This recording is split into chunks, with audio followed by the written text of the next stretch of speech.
VOD watchers, you know the deal.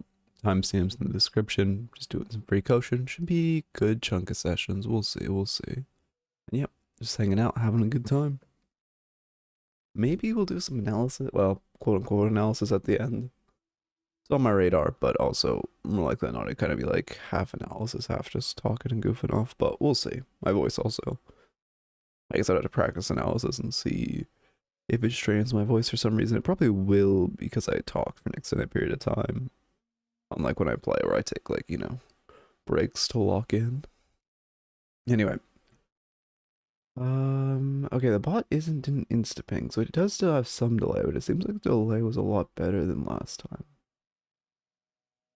Let's see.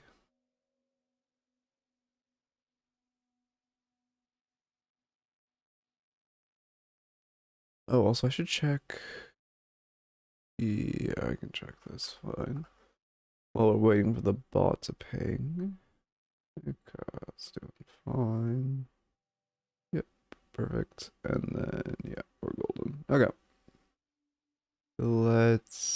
Yeah, everything's good. I'm just waiting for this to ball. I guess I'll start the raffle, whatever. Slash raffle. 5 minutes. We still are working on, at some point, getting this a little easier. And then get this off. Okay. And then, yep. Which I change the scene switch button. Yep, there it is. Okay. Then we just relax. That's a good start. It probably isn't here, but I don't want to check. Has to be here, which doesn't really give me any information. Has to be here, which does give me information. 3, so it's only one of these two. That's 1. That has to be 1, which means this can't be 1, so it's those two. Glad I didn't just guess. How's it going, Wolf? Yeah, I mean, it'll ping eventually. There it is. Yeah, I figure there's an, I mean, since it's a 5-minute raffle, there isn't really a point in waiting. Oh, speaking of, thank you for reminding me, Wolf, I should run ads. That way we have an ad-free first, whatever it is, whatever you call it, first session. I wanted to get like, I don't know, I wanted to up this scene in particular to have like a, you know, running ads, use ad block, but couldn't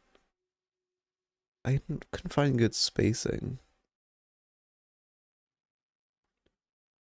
Let's see, I mean, if I make this smaller, I could do the top, running ads. Eh. I can't be bothered, plus I want to be able to fit in Snake, which is bigger. Do it above the game? Yeah, but the issue is with like, I mean, I guess it does fit with Snake. Yeah, okay, well, I don't know. Add text box, call it ads box. And then running ads, please use ad block. I want to like, I don't know how to condense this into a sentence of like running ads so we don't get ads during the actual stream. Please use an ad block because ads are annoying and I'm literally only running them because I have to. But I don't know how to condense that. Yeah. Oh my god, I still can't type. Okay. Am I crazy? Yeah, thank you, Wolf. Okay. Yeah, I thought about making like an exclamation point ads command that goes to an ad block. But then it walks the line of Twitch TOS, so I don't want to risk it. Because they technically don't allow like ad blocks, so it's fine for me to like say to use it, but yeah, actually having one linked is like a little. Maybe I shouldn't even have. Feel free to use block. I'll just say feel free to use block. Feel free to use block. Yeah, we'll do it that. I recommend using block. I recommend blocking them. No, I mean to explain the ad policy. Oh, for like, oh, that's a good idea. Thank you, thank you. Running ads, exclamation point ads. I guess running ads. Yeah, running ads. We'll do it this exclamation point ads. Use, I recommend. Block.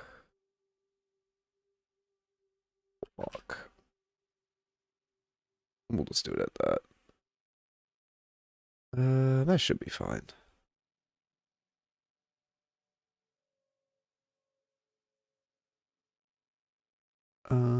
Or feel free to avoid. We'll do. I should use a little more. A little more like less specific language. Also, for some reason, this version of OBS doesn't have a center on the text. It's just so inconvenient. Yeah, we'll make the command in a second. The first step is getting this text how we like it. And maybe make this scene a little smaller. I guess we'll, yeah, because Google Snake is a big one.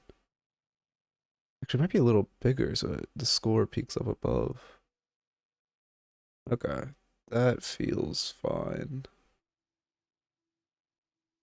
It's nothing crazy, but it doesn't cover anything. It doesn't look great. It doesn't look awful. Oh, Discord isn't even on screen? Oh shit, my bad. I thought I fixed that not happening, but I guess I didn't. The dash Discord is supposed to be the correct one, but I guess not. Anyway, raffle is over, so we'll get to that. Let me just real quick set up the command. I don't think I have access to, do I? I guess I'll see it on my main browser. I don't like using my main browser on stream, but whatever. Nightbots. I still need to turn off, oh, that's what I forgot. Okay, I'm gonna add that to my list of things to do it. Whatever, you guys, I don't know if you can see Discord, but I don't mind leaking my list of things to do. Remove stream elements. I need to remove when you do exclamation point commands, streamer elements pops up, which is unfortunate. Okay, commands. New command, exclamation point adds. Our response. Do not have free roles. I have to run ads, so we run, let's see. So we run them in between VODs. I highly suggest using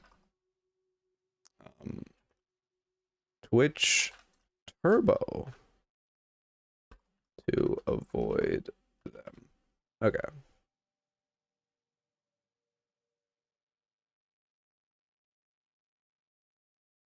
Okay, yeah, that's good enough. Creates. Okay, and then if one of you doesn't mind testing out with exclamation point ads, we should be golden. And then we will get. Oh, I guess I should have been downloading the replay in that time, but whatever. Okay. Oh yeah, that's actually a good way of putting it. Coaching session. Yeah, thank you. I'm going to steal some of that in the edits. Okay.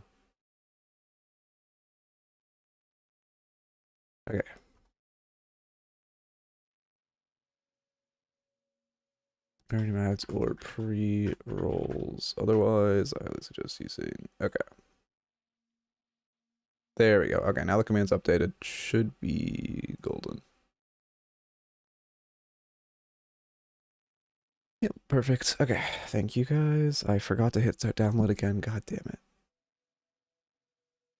I also have tea today, so Amber streaming a little, well, I guess I say earlier, but at the time I'm supposed to be streaming. It's just the first day I actually made it on time. So hopefully I, you know, the voice can stay going. I watched the, well, I didn't watch all of the, what do they call it? Deadlock night fight? What was the name? Whatever the new Deadlock Fight Night thing is. I watched some of that, but I more was looking at builds than actual like players or plays or anything, which was interesting to see. I wanted to look at restorative shot numbers, but I should look in their VODs, I guess. But I put it on the back burner. I figured it'll just kind of be something I pick up. Okay. Start recording, and then slash marker holiday or emissary holiday. Okay. And yeah. Perfect. Get the dock up, emissary holiday. And then I'm forgetting the rank logo. Ranks. Emissary. There we go. Perfect. Holiday. Your grandfather casts a long shadow, but you Okay. I need to log in. So the thing is, I've gotten good reviews that are YouTubeable, but I need a great review that actually kicks me back into doing YouTube. Because I want to make like a cookie cutter type of thumbnail, because that's what was stopping, or has been like weighing me down on doing YouTube videos, is like the pain I go through to make 6 out of 10 thumbnails. So I want to get a cookie cutter one that's just like 4 out of 10, but also very easy. Okay. I mean, this is fine. I mean, she was reloading, but generally you're playing fine. Swung a little wide on that cover. Also not planning for a crack shot, but whatever. I'm sure you can recognize that. Should be looking for those denies. I like looking for poke, but you should always be prioritizing denies over poke. You probably weren't going to get either of them, but it's just good. Like, it's a good habit to just, whenever there's a solar, try to shoot it. Unless, you know, you need to, like, you're running away or actually being shot. But in that situation where it's put another bullet at Haze or the soul orb is always more important unless she's in, like, kill range. Also, we aren't, when you're looking for denies, or, well, you're looking for denies, but you aren't, like, like, right there, your crosshair was on the top of the minion's head, and then you flicked to where the orb was. Your crosshair should be setting, like, I don't know. However, I can't think of an arbitrary distance to compare however high a soul orb flies from a minion's head, but just like, you know, lightly above the minion's head, ready to flick. Also, we just click to level our ability. That's why there was a level time. If you use Control, Tab, or Alt along with your ability key to level it, not only will you not have a level up time, but you also will be able to do it mid-fight or any time where it's very important. So it's a lot better to get in the habit of not clicking on your abilities to level them, but using the control way. Also, we're sitting on a lot of souls at this point. Really need to be shopping. This is our second wave where we're staying. I mean, unless we're saving for tier 2, but I can't think of many tier 2's holidays we'd be worth saving for holiday, but who knows? I guess we'll see. I mean, their lane obviously very susceptible to weapon shielding. So I wouldn't be surprised if we see that come out at some point, but we wouldn't want to rush it because you do need some kind of damage. Yeah, we're not immediately shopping 1.6k, which means we weren't saving. Right now, at the very latest, you need to be running to shop on this last wave. Now, I'm glad you're doing it, but yeah, you realize you can't go because you need to push this wave. But now that you've realized you have a lot of money, surely you'll immediately beeline shop after this wave. Okay.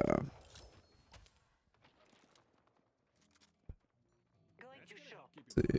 I mean, I don't think weapon shielding is not going to be that hard to proc into Haze Wraith. We got enchanters. I mean, it's a good holiday item. I don't like it. Okay, I'm assuming you don't always start with enchanters, but you just realized you had 1.6k souls and beeline to T2. There's certain characters, well, not characters, there's certain items where that's good. I would say enchanters is just better to get 2 tier 1s. Well, that's not true. If you're into a spirit heavy lane, then I think enchanters is a good rush.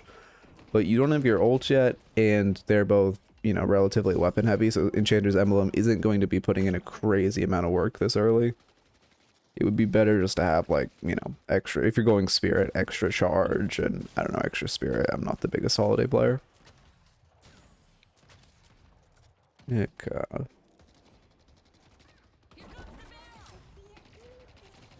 I mean, you are doing a great job keeping him poked down. Yeah, you prioritized orb there. That was good. I like you probably could have gotten like a shot on Wraith before going to Orb, but I like that we just stayed on Orb and didn't weren't over eager with getting damage, because a crack shot would be nice on Wraith. Also, speaking of crack shots, we are crack shotting minions a lot, which isn't ideal. You obviously want to try, like right there, you want to be trying to save your crack shots for enemy heroes, and then when you have it up and you are, you know, still actively taking trades with enemy heroes, you want to be body shotting the minions. T2 Wraith card with enough spirit power would just proc spirit shielding. I mean, yes, but she's, for one, that's only one character, and for, oh yeah, that was way too aggressive. For two, I don't think she's gonna build enough, I mean, she is gonna burst with cards, but yeah, she's not building any spirit power early. It's what, 3, actually, don't remember something, I had 350 damage, right? For proccing the shield. She'd have to throw 4 cards, right? Or I guess 3 cards, and then, yeah. We just say, oh no, it's 150, I'm crazy. Okay, so 2 cards right now. I mean, still, she would proc it, but it's not... You're a lot more likely to proc... Even though weapon shielding is a higher threshold, you're a lot more likely to proc it with 2 hard gun characters in your lane. Okay. I mean, yeah, again... It's not like weapon shielding would be unproccable in this lane, but spirit shielding would be unproccable. Weapon shielding is going to. They're both like hard gun characters. Like, we're looking at the damage spread. I think they changed numbers on these items, and that's why I'm so thrown off. Why can I not find it? Holy shit, it's right there. Yeah, like 200 gun damage is not hard to fish up.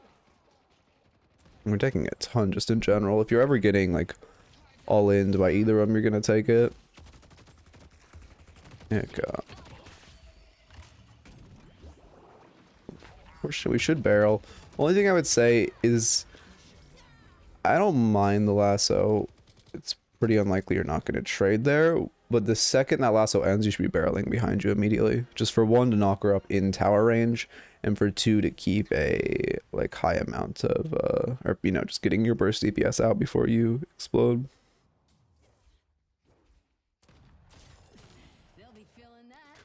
Heck, I mean, Wraith is building. She would have. I mean, her only spirit item is extra charge. She's gonna. Let's see. She's doing. I did not mean to go here. She's doing. I mean, I guess it's less of a split than I expected, but still 60% weapon damage. Heck,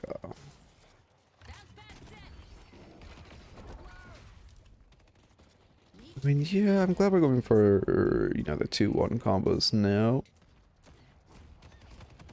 Heck,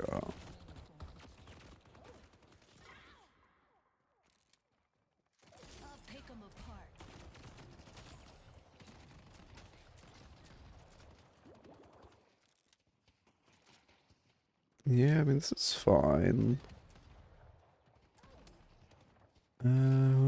Let's see. Looking at our buy, yeah, our buy's all fine, I guess. I mean, yeah, you need extra stam, especially into a haze. And looks like we're just gonna slow play this lane. We're 8 minutes in. This is an emissary. I don't expect to see any rush for buffs or anything, but it is at a certain point when a lane starts stagnating like this, and we aren't really in range of getting a kill on either side, short of like, I guess your lasso did just come online. That's your best ticket into a kill. But like short of that, I would like to see more look towards like, you know, your centers that just came up, buffs that are about to spawn, and just start angling yourself more around the map, because you aren't really going to be able to roam as a holiday in a locked lane.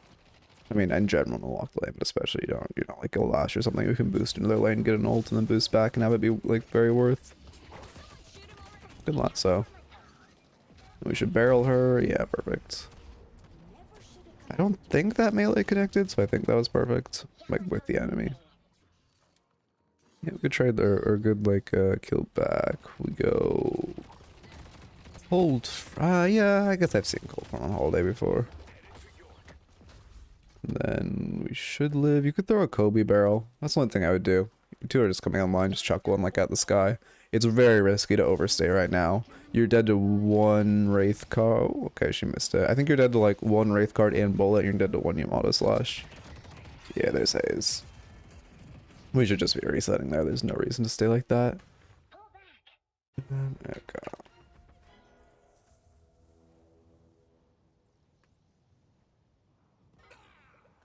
Okay, let's see.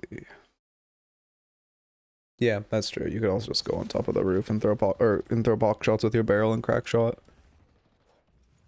But that's assuming your team is going to re-engage, which I don't even think. Well, I guess if they keep sieging tower, but they should back off there because they're not that healthy either. But if they continue to siege, then yeah, being on the barrel or being on top of the roof is the play. Cube. Is this? Yeah, I guess this has just turned into a clusterfuck lane. Your team wants to flex. Wait, no, their team wants to flex. I hate having the sides flipped around so much. Let's see. Yeah, the build all seems fine. We are getting a little unhealthy again. I feel like we're gonna, because we bought extra health, I feel like we're definitely gonna go Fortitude with our playstyle. Great parry. Okay. Yep, there is not the flex, but the towers. Now we need to angle for the other side of the map, but defending ours. We bought a QSR on, yeah, on barrel. Okay. I'm assuming it's like rapid recharge next then. Unfortunate. I think my timer is desunk, so that wasn't that bad of a miss as it appeared. Ooh.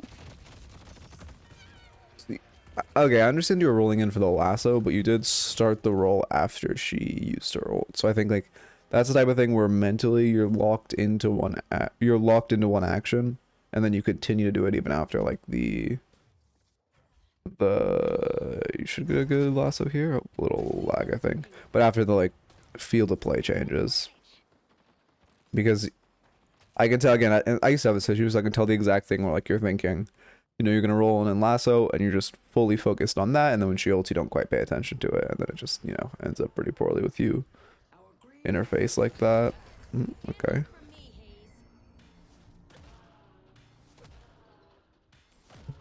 Let's see. Unfortunately, we're missing our vending machines. If we miss one more, I would say it's something worth practicing.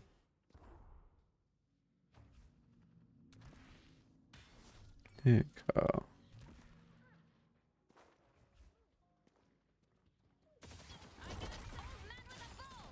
Yeah, it's unfortunate. I just missed the timing with our jumping. Should be able to throw. Okay, we're just gonna look for wave. I mean, your Viscous is here. I guess it's better for you to split wave with them. But you could have been a little more time on that camp. It wasn't like Wraith was pressuring your walker. Also now you could throw a barrel at these to farm them faster. You have two, so you might as well put one on cooldown. You don't have much. Well, I guess you do have lasso, but your kill potential on Wraith isn't crazy just because she has TP. She's very slippery, so that second barrel isn't going to be an immediate concern very often. You are going to come behind it, which, I mean, I like this. Oh, you leave the lasso too. Perfect. And you just immediately barrel as soon as it ends. Yeah, perfect. One thing, did we barrel there? I mean, it's on cooldown, so I'm assuming we did. It must have just hit as the Viscous Cube did, so there wasn't a animation or anything. Okay, but yeah, that was great. We are going for that gank. I like that we're leading with our lasso, so she can just TP out. And then Viscous timed his Q or his ball very well. This is a little over eager when you don't have anyone nearby. You know, again, the type of thing I talk about. You know, you see Haze, even no one nearby. You know, this is like if they send one more, you know, you don't have any backup, so it's pretty risky. You definitely shouldn't be going further than this wave. Oh, Shadow, thank you. Why is it off again? For some, this is like the one element when I turn it off on one scene, it turns off for all my scenes. Like every other element is, you know, obviously as they should be, just like dependent on the scene. But thank you for the correction, noob. Okay.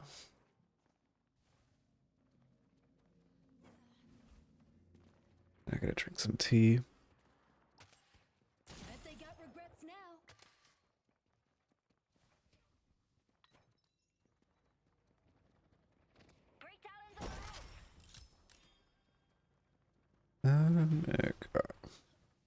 Looks like we're going for bridge buff off spawn, please. It's about to spawn in like 10 seconds. I think we are.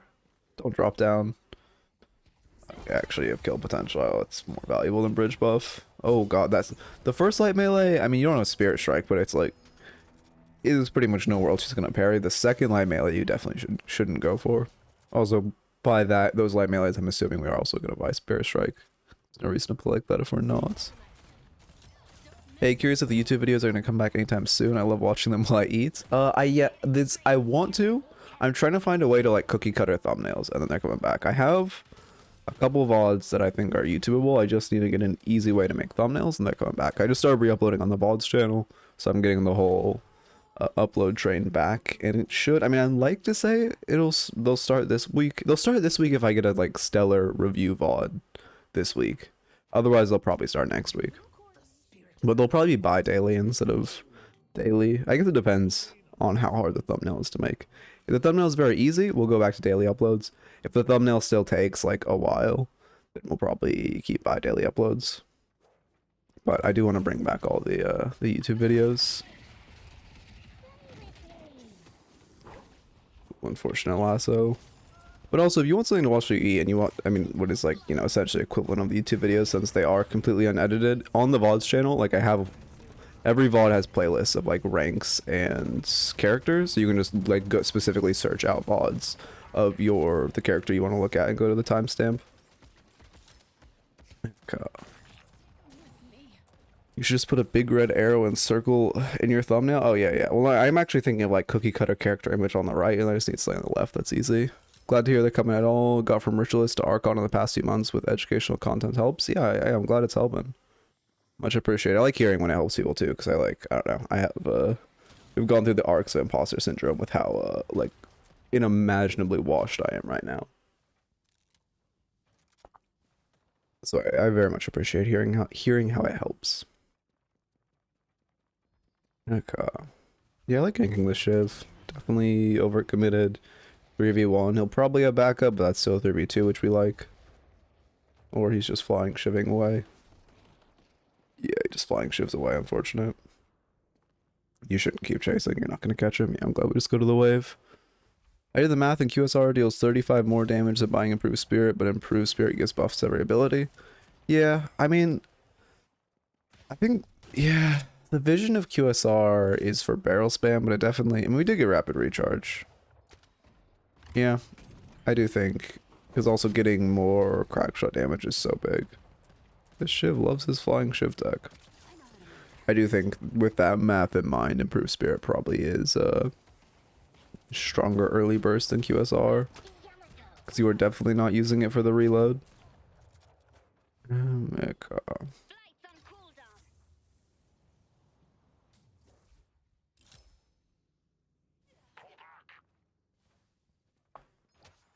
We learned Battle Vest and opening rounds. Oh, okay, I see the vision with opening rounds. But Battle Vest, really? I mean, I guess they are... they're only 2 gun...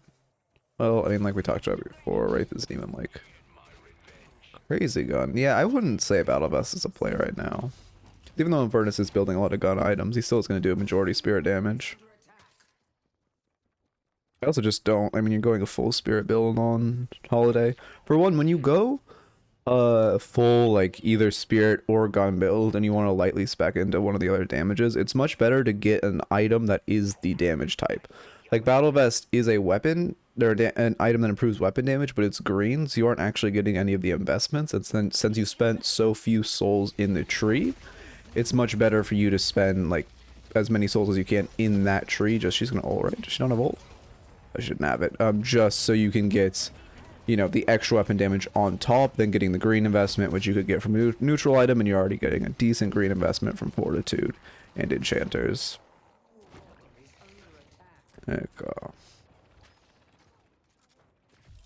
We should get a kill with Barrel Crackshaw here. Oh, that's unfortunate. You should not keep chasing now.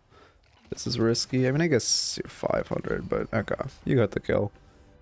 Was getting a little scary, but you picked her up. Tank Buster, yeah, that's fair. And then just shout the bird kills.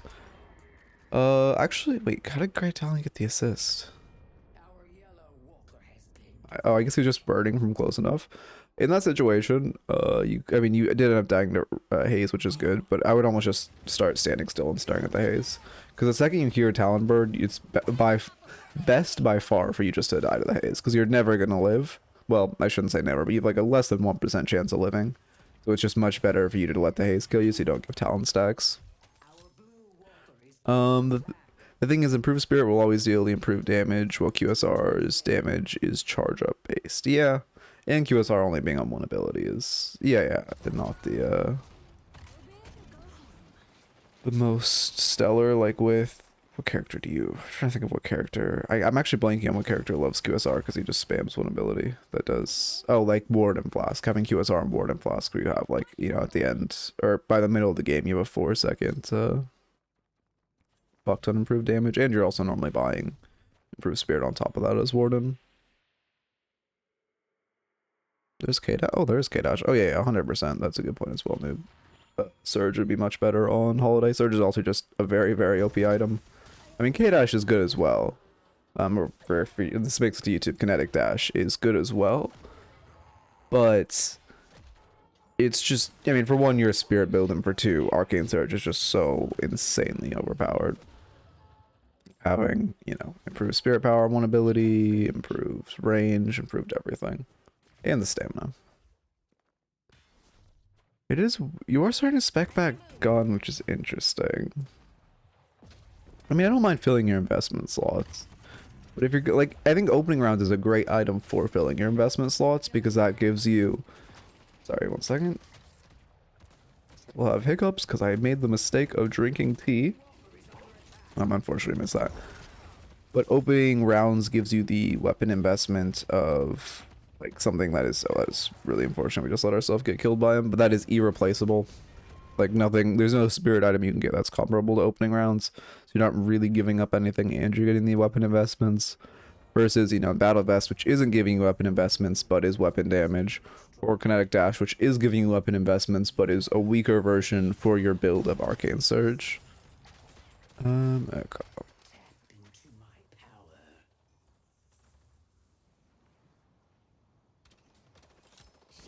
Let's see, just reading the chat. Okay, but yeah, I would recommend the Arcane Surge. Also, at this point, it's, I mean, yeah, like right here, it's fine to use Crackshot on minions, just to clarify. Like at this point in the game, when you're not like actively close to a fight, it's fine to be using it. Debuff remover, they do, yeah, they have a lot. I mean, actually, do they? Shiv is building, I guess that's, okay, I guess it's an iteration of gun. I mean, the Infernus is a problem, so I guess debuff remover just removing his burn is great. But that's really, I mean, it's gonna provide debuff reduction value on pretty much everyone else, I suppose. But yeah, it does give a lot of value in Infernus. Although at that point, if you're just building for Infernus, like Bladed Armor would kind of go crazy here. It isn't, okay, we go Glass Cannon.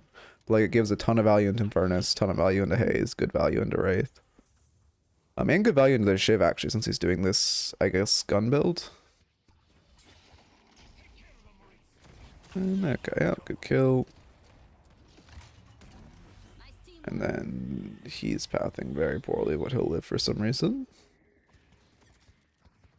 Okay. I mean, this is kind of a game of, like, you know, I coach all those shivs, and I mentioned learning flying shiv tech. This is kind of the perfect example of how, let me just, before I start, let me do this, of how, like, egregiously awful at the game you're allowed to be if you just know flying shiv tech to escape.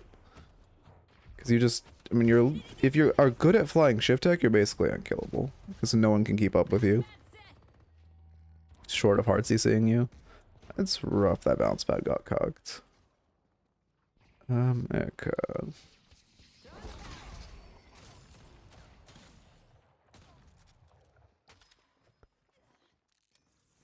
Let's see. I mean, that did give us, it's unfortunate we didn't get the kill on the Yamada. That's the one thing, again, I've mentioned this before, I really hope they changed, I mean, you wouldn't have gotten this stack on the Yamada either way, but But I really hope they change glass cannon so you also get a stack if you do majority damage on a kill. Because having it just be the last set feels so bad. And when you were fighting the Yamada, I don't think you could have angled yourself better for the kill because you kind of just headshot her as the ult was ending, so you didn't have a choice to like wait or leash it out. But kills though, I mean Infernus is dead, you guys should be able to get mid off this. Yep, looks like you are pathing mid. Talon's birding from... Is it a bird max Talon? Why do I just constantly hear him birding from like 20 years ago? It is, okay. I guess, okay, maybe you just max bird second. Oh, this is... I guess it's not that weird, but it's not normal.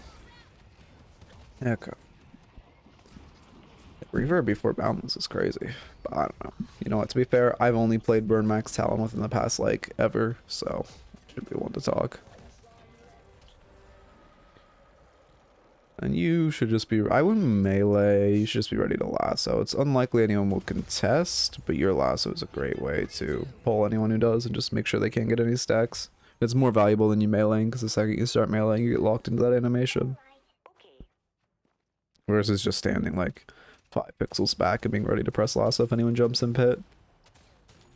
Okay. Also, no one parried on that, which again, I noticed on the new Reach people really don't parry, which, you know, it's because people are a lot less likely to steal.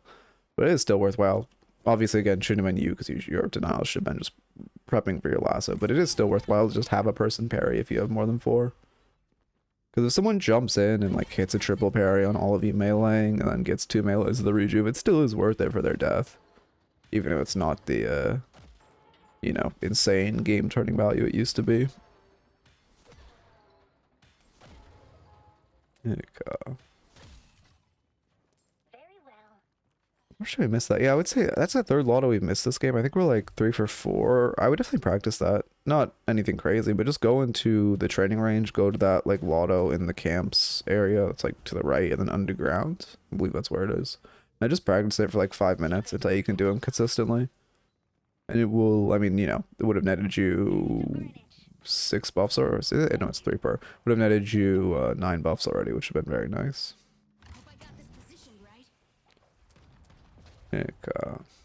Also, I think, yeah, I would just practice that a bit. You are positioned a little over aggressively. Fortunately, we missed that lasso, but your team is running Urn, is going to be angling more towards Urn. Or I guess all 5 of them run at the one guy instead of helping Geist run the Urn. Okay. Well, that, I mean, that could have been very punishable. It's unlikely people are going to bait like that in a sea level. Like, if 2 people had baited there, and then when your Geist was running alone, there was like 1 guy or 2 guys waiting to jump for it, could have been a little scary. Don't fall back for Infernus, please.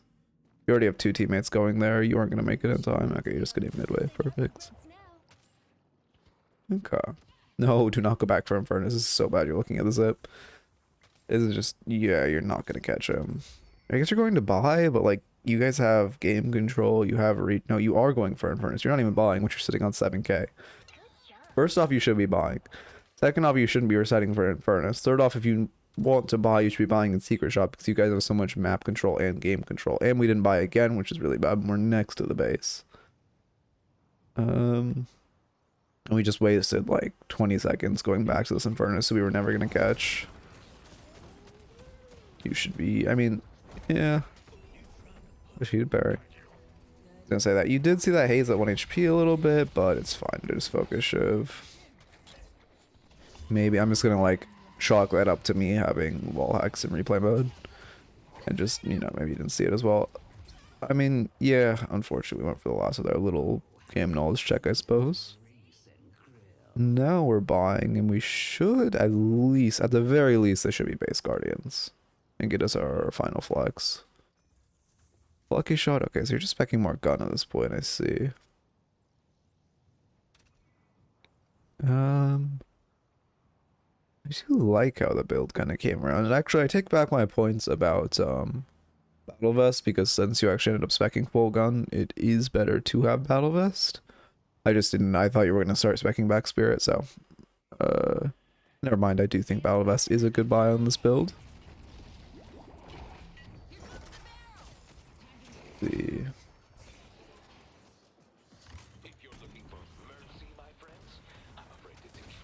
Could be, I mean, you guys are really slow to breach when you, they literally have 2 alive, which to be fair, One of them is the Infernus.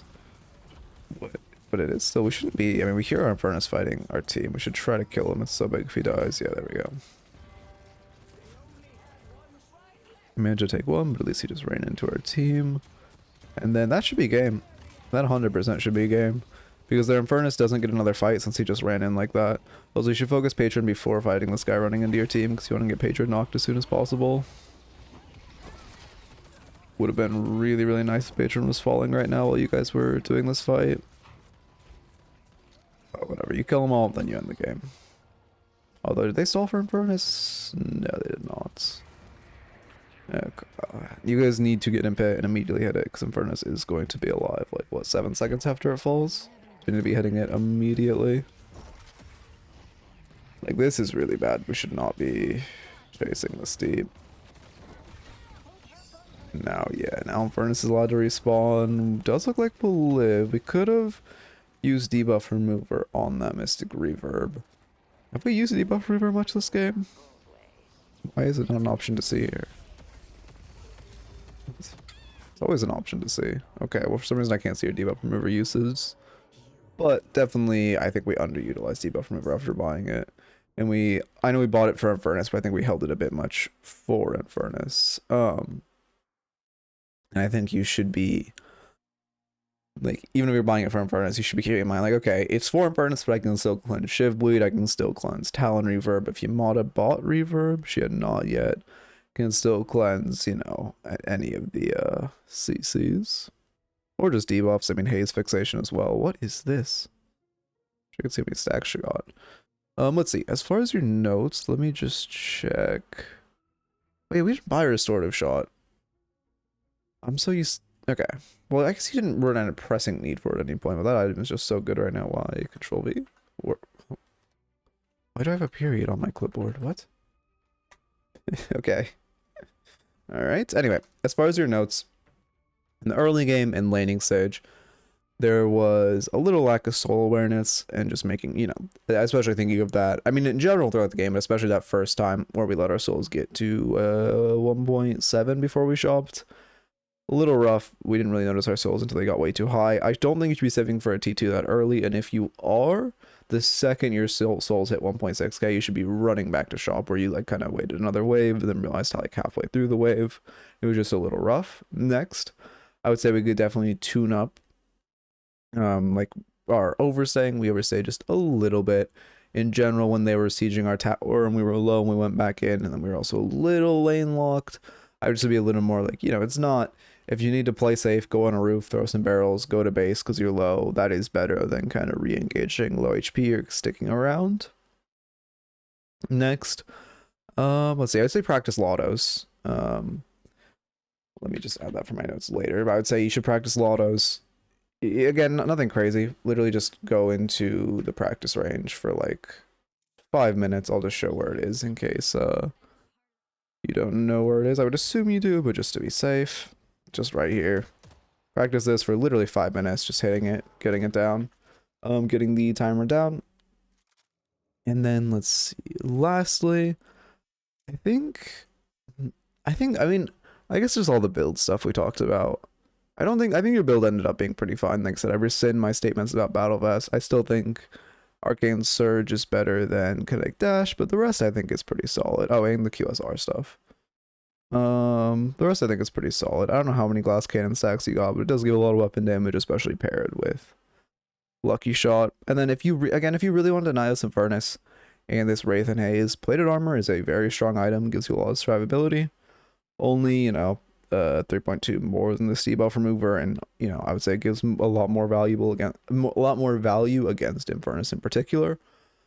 On top of that, we were building for Infernus, we weren't playing for Infernus. I wish I could check how many times you hit your lasso on him. I don't think you lassoed Infernus once, when really in a team fight, I don't know why my voice cracked when I was saying once, but really in a team fight, our whole goal should be get our lasso on Infernus. So that way we can just, you know, deny him from doing the insane amount of damage he's going to do if he's allowed to just go sicko mode on you. Okay, watch on YouTube. Hope you enjoyed. Keep it real. Oh, it might be a YouTube video. Let me add a couple notes for it. And then I don't know what I would title it. That's the only issue. Well, I'll start the new raffle and run ads and all that. Slash raffle 5 minutes. Raffle member false. Okay, perfect. And then go to this scene. It's on cooldown? Or is it, are they running? What is happening? Okay, whatever. Oh, okay. Did they make you wait till the hour? I guess that's convenient. Is that convenient? No, it's inconvenient. I guess this was only a 30-minute VOD. Maybe we have enough time. Eka. Let's see. I guess is it? Oh, I need that Gamba. All right, perfect. Oh, see the chat up here. Okay, I just need to delete the chat from this scene. I did not. I mean, I might regret it later, but whatever. And now on the main scene, chat is still there, right? What the fuck? Why? Why? Why? What? Okay, I'm just gonna put it behind something on this scene, I guess. Yeah, I guess I'll just toss it behind every other layer, because for some reason, this is the one item that just... Okay, is it still here now? Why? You're kidding me.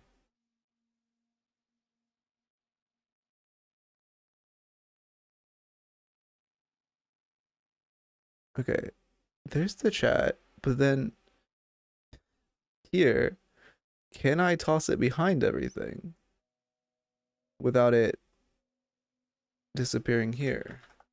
Oh my god. What is wrong with this? I don't even know what you would call this. Okay. Can I make it super small? And then come over here, and if I go to...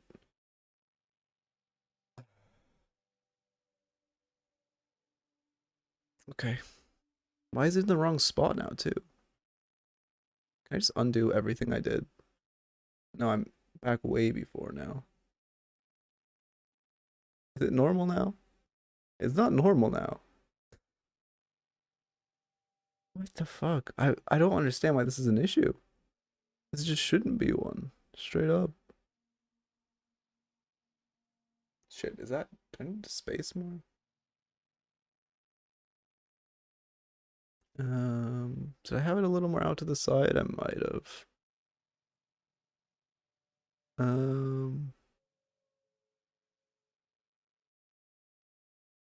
Let's see. I just want to know why Vindicta was permabanned in Deadlock Night Shift. Oh, I actually don't know. I watched it, but I did not. Well, I didn't really watch with volume on, which is probably why. I did not know she was banned. But I'm not moving this whole thing. I guess the chat. I guess, you know what? The chat is just like done a hostile takeover, I suppose. And now it's just... Where did my Discord disappear? Oh, because the properties on this changed. Okay. I don't want to have the chat just poking out. What if I make a new... No. I don't understand they're linked. By no means should they be linked. Okay, if I delete chat plus cam on this scene, and then I come to this scene, it's not gone. Okay, I guess I'll just do this.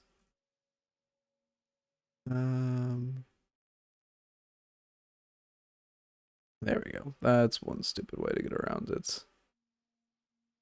And then, yeah. Okay. I'll re-add the back later. Are we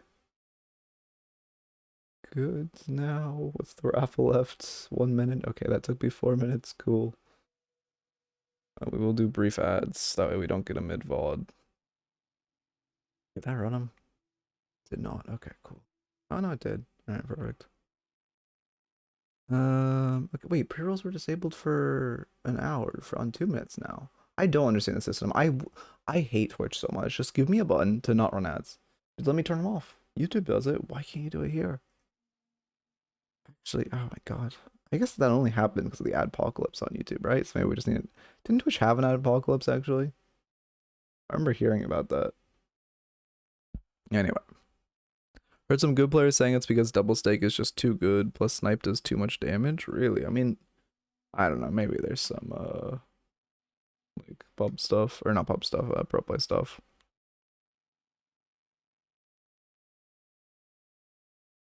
I have not been that in the loop on it. Okay, go here, replay. No noobs in the game. I believe that's what that means, right? Yeah. We never see High Docker playing anymore. There we go. Anyway. Let's see. What am I doing? Okay, let's first off go here. Oh, I never thought of a what's it called? I never thought of a title for that other one. There isn't really a good one. That's the only issue. That's what might mess me up. Alright, whatever. Maybe I just go titleless and that's the cookie cutter. Oh, hello everyone. Okay. Phantom Pocket review, start recording, slash marker. Oh, I'm on the wrong scene. Slash marker. Start and stop the recording. Cool. Slash marker Phantom Pockets. And let's get the Phantom logo on screen. Alright, perfect. Is that bigger than the rest of them? It is. Okay, interesting. After the ritual, I don't suppose I could I'm afraid not. A little smaller. I respect your decision. Okay, perfect. And then come over here. I feel like I'm forgetting something, but I'm probably not. Anyway. Can't wait to watch this VOD. Back to see Midnight and Farewell flame me after work. Yeah. Yeah, yo, don't worry. Don't worry. We won't hold back.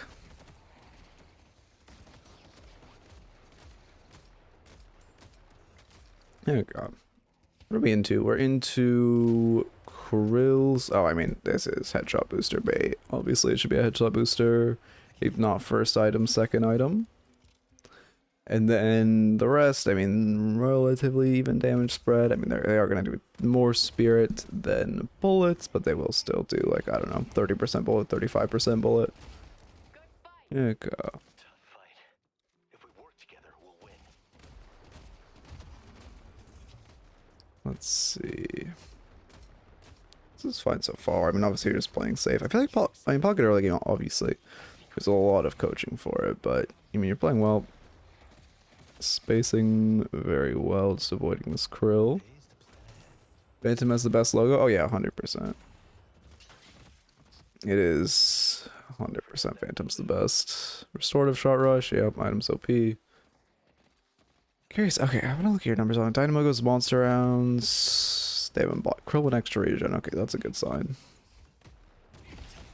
But we should see Headshot Booster. Like, I genuinely want to see this like third item at the very latest. Because Headshot Booster is just so strong in these characters, especially now that you have Restorative Shot plus Headshot Booster. Like, they synergize really well. What the fuck is your Dynamo doing? Oh, I guess winning. Yeah, a little over eager on the melee, and we do die for it. Does our Dynamo live? I guess he does. You know, I mean, could play trying to defend your Dynamo. I don't know how the fuck your Dynamo ended up in that circumstance, but we got a little late on the melee and just shouldn't be going for a double melee there. Because that was a that was a double melee. You should never. I mean, you should never go to a double melee if you don't actively see the parry and start meleeing off of the parry. Because it's basically impossible that you're actually gonna get it. Monster rounds, yeah. Okay, Headshot Booster comes out next. Those are all the excusable items. Headshot Booster next. We have all our defensive items. Now we just get a pure offense.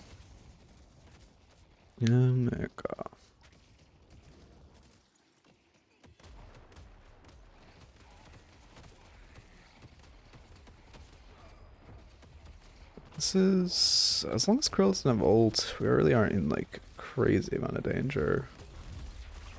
Yeah, we're just gonna cloak case. Good go. Especially through our cloak after our case. Obviously we weren't looking to TP to it, but I feel like we were lined up for double poke for a second before you threw your cloak. Could have looked for a little something. Thank you. What is people talking about? I should get up in chat logs. Okay, now it's headshot booster time, right? Surely. No, Tuesday. Okay, this is a hard lane for 7. We should get the kill. Melee's a little... Not good parry. Melee's a little risky, but we do get it. And then Crow, our Dynamo didn't double melee. That's unfortunate. Crow would have died if he did. Yeah, okay. Hard shove wave, go by. We might be getting a T2 now, which would be unfortunate, but I would understand it now over headshot booster as much as, you know. Be very sad not to see headshot booster, but no survivability. I mean, that kind of was on your Dynamo for not going for a second melee. Oh, well, Mo should... No? I think you should have cased there. You aren't in any danger. You aren't going... Once 7 uses his stun on your Dynamo, you're not... There's nothing you desperately need to case. You could have gone your case for damage on both of them. Yeah, cold front, fair enough. Next, it's headshot booster, though. And though it's actually kind of getting late for headshot booster. Genuinely, though, like... Headshot booster would be crazy into this lane and give you so much damage. Just please tell me your Dynamo is headshot booster. Oh, I'm actually crying. Let's... Yeah, I mean, he should die for this now. Yeah. Yeah, perfect. And then we'll probably jump back into him, ult, and then kill him. Oh, was it bugged with Barrage? Damn, I don't play enough pocket. I still think it's worth in this lane, though. Even if it is bugged, so I would assume the bug is that the Barrage stacks don't apply to headshot booster. I still think it's worth into a double big head lane. Especially when you have restorative shots, you're already trying to center your bullets as much as possible for it.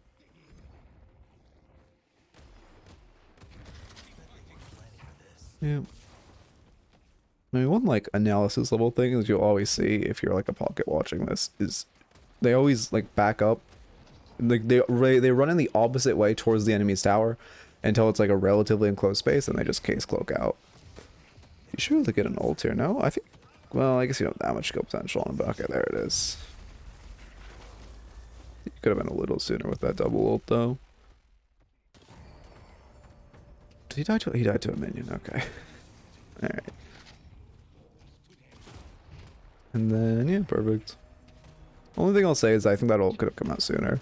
When they were both like on top of your Dynamo, it was the best time to ult them, because then you kind of got lucky that they continued to stay on top of each other while running away, when really they should have been like, oh shit, we're on top of each other next to a pocket, we should split. But those were good kills, don't get me wrong.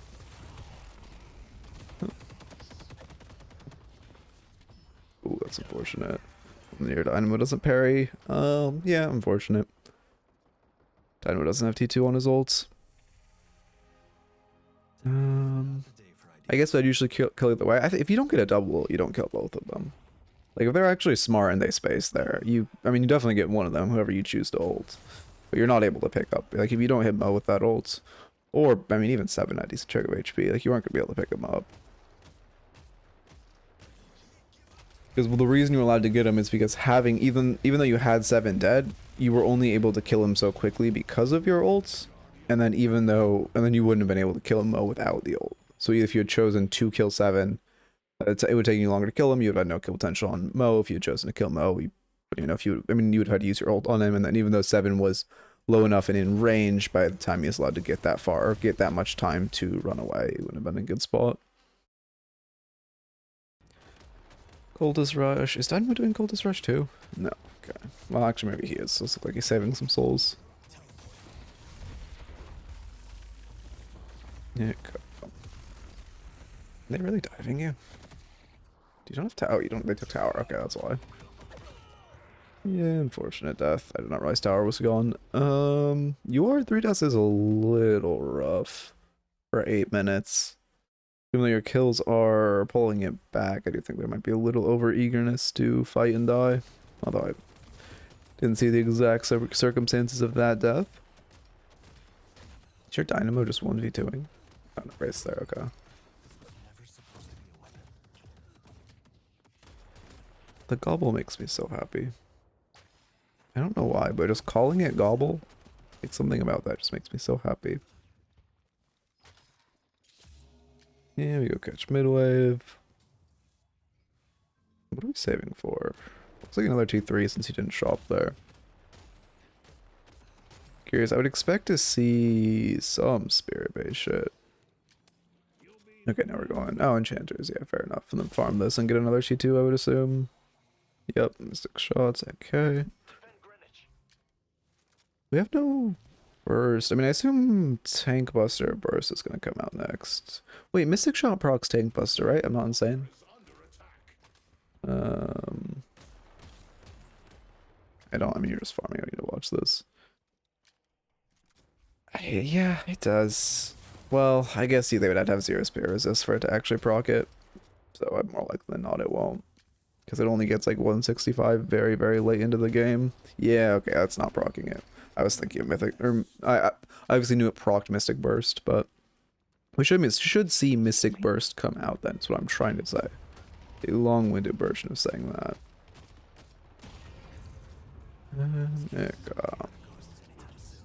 And then their comp is also pretty good Tank Buster bait.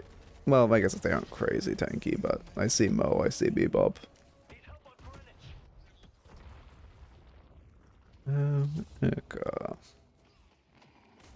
Did you corner boost off of that? Or was that a zipper, one of the like zipline jump things? Which I still have not bothered to learn how to do, even though I probably should.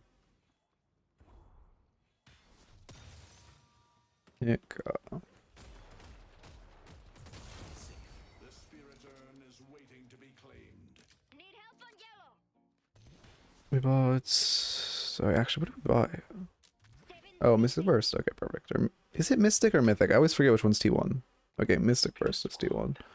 We also are going to start to need cooldown reduction soon, especially since we want to build Transcendent with Cultists. I'm surprised that killed. Maybe it was a replay glitch that he looked so healthy. We should just give her, and yeah, you can also look and test that. Even if you were able to make it a second sooner, you do not want us to look and test. Okay, do I have your map on? I don't. Do? Oh, I do, okay. Should be able to pick him up mids. I guess Lash is probably dead to rights anyway. I was starting to look to siege this mid walker with the way your team's positioning. Lash should be dead. You aren't going to be able to catch it more than an assist. You definitely should not be the difference maker in this kill, and you're just kind of wasting your time bathing over here. Yeah, he does get out. So now they're all here collapsing on you guys. You guys need to get out desperately. So right there, I mean, you shouldn't really be pathing to the Lash fight. I would just start putting pressure mid, because you know their whole team is going to rotate over on the people sieging here. And on top of that, you aren't going to be able to make a difference if you wanted to. So it'd be a little more. Putting pressure mid, maybe you get walker damage if they really overcommit to the fight. Or you could just completely, you know, gamble for it. And then they rotate 2 over, you back off, you've given your team a big advantage in this fight that just broke out. Okay. Should we be able to kill pair off this? I think it's not. Maybe Dynamo didn't have, I even guess Dynamo just didn't have a kick up, because if you had those two, that like, you know, what, 0.5 seconds to CC off the kick, she 100% would have died. He's playing for an ult. Oh, that's unfortunate. Yeah, it's unfortunate. Obviously, you have to case that because you don't, I mean, expect your Dynamo to do that, and he really shouldn't be. But I make the same mistakes as a Dynamo, so I can't shit talk. I do that all the time, where I Lash Ground Strike and then just immediately get ulted and cry.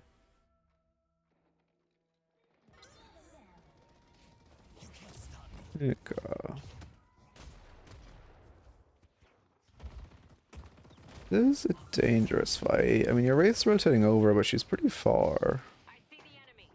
Yeah, she made it before anyone else did. Surprised they don't have any backup rotating if they're choosing to fight. I think you had Case to dodge his uppercut there, although I don't. I mean, I guess that is pretty micro heavy. Oh no, I'm not. Yeah, I'm not saying that death is his fault by any means. But it's just unfortunate of a situation where both of you use your intangibles and then, you know, Lash gets free reign. Yeah, we should be playing around this left lane as much as possible. Leap, yeah, fair enough. And then, what do we get? Spirit Strike? Or now we got Close Quarters. Okay, maybe we got both. You should beeline out. Your Viscous TP'd. Moa's all right? Oh no, he doesn't. Okay, so he's not that scary, but he still shouldn't be trying to fight.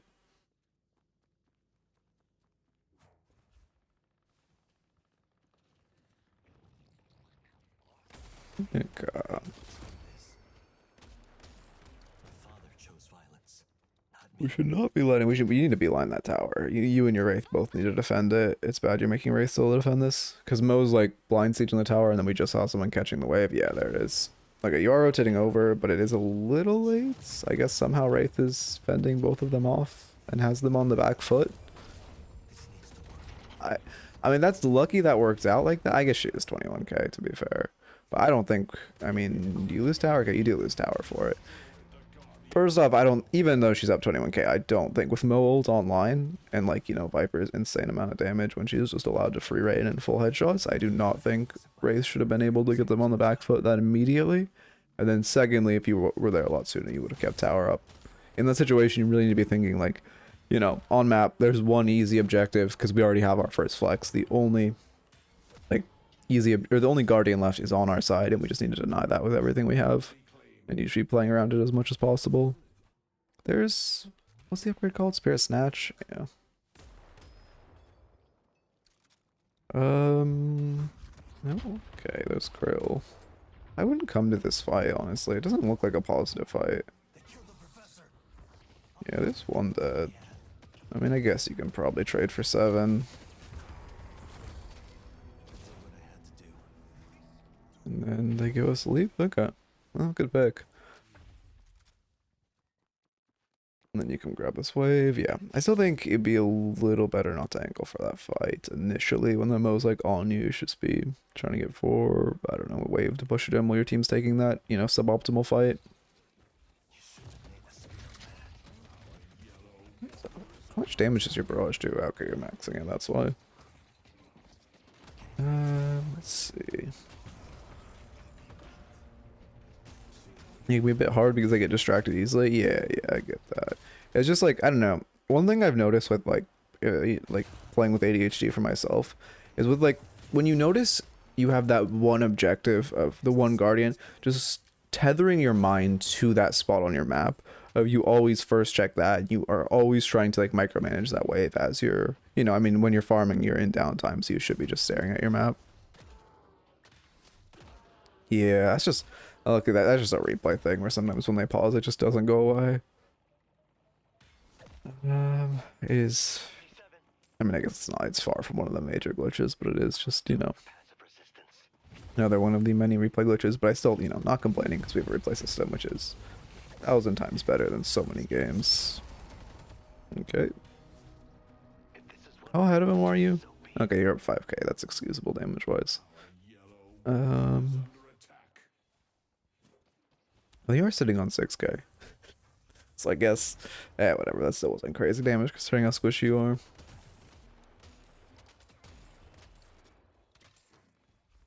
Sounds good. Yeah, you're going secret. I think your Dynamo's coming with you. Yeah, that's probably your sound's getting too. I'm asking to come with you. Yep, you get Spirit Burn. Perfect.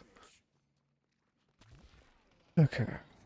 We do need Transcendent sooner and sooner. Because Transcendent puts value on a Burst, Cold Front, Mystic Shot, Leap, Cultist, Snatch, and Spirit Burn now.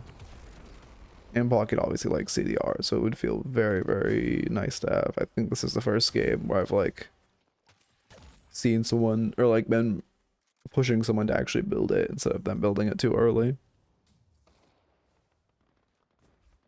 I don't know what I thought when I rushed. I think that's, wait, I think you're saying I don't really know when I rushed. Did you rush Boundless? And you're gonna get hooked out of this, right? No. I guess he doesn't have uppercut reset, or did he not uppercut you? Oh, he doesn't have uppercut reset, that's why. I think it's pretty early for uppercut to reset. You die since you touch the ground, or not? Yeah, unfortunate. I actually didn't know that Bebop's like AoE explosion doesn't apply to the target that was hit with the like explosion when he touches the ground. Learn something new every day, I suppose. 2 games up. Yeah, we just farm those 2 before midwave crashes. Just gobbling. I don't think you need a gobble TP. You could definitely farm this second camp here. Also, stream stuff. I don't know how often I should use this view. Like when I mention this camp, because it's such a small thing. Also didn't, oh, I don't have my drawing software open, that's why. Like, I don't know how often I should actually mention that. Hair just fell off onto my face. Because I guess what I'm asking, like stream-wise, how disruptive is it to go to this scene? Or is it just like not disruptive at all and I can use it for like literally a 5-second like cutaway?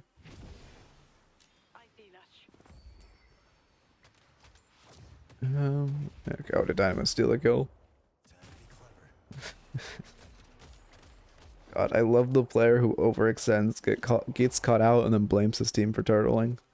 You gotta love that type of player. I'm in sheer mode, I can talk shit. Yeah, he's 4 and 10, okay, yeah. He's free reign. Yeah, I do need to reopen the software real quick, though. Sorry, this is telling me weird. Okay. Your team's just doing mid. They don't have blast ults, so you're not in that much danger. You should definitely be getting pit. I guess they aren't contesting. We have Dynamo ult? Oh, we did not have Dynamo ult. I mean, yeah, I don't mind that mid. You guys have such a lead, but without Dynamo ult, it is a little scarier. I would have waited like, what is it, 15 seconds? 20 seconds on Dynamo ult cooldown? Yeah, 15. So we just would have waited that out personally, but you guys do get it fine. Probably had some advantage I wasn't paying attention to. Let's see. Oh, is this? Oh, should I not be in stream mode? Is this like a names game? Let's see. Oh yeah, this is a names game. Okay. All right. Oh yeah, his name. Okay, he's free reign.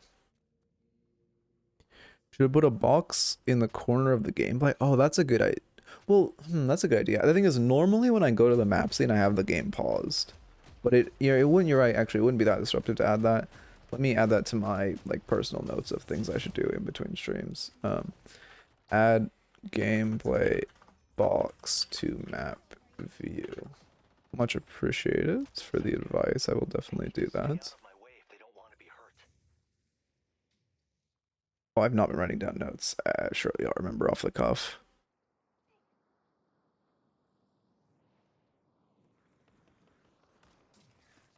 I mean, yeah, we're waiting for some, I guess, yeah.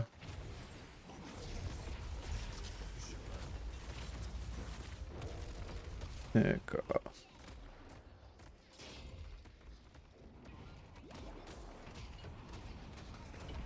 There goes the Dynamo ults. Did he get anyone? Uh-oh.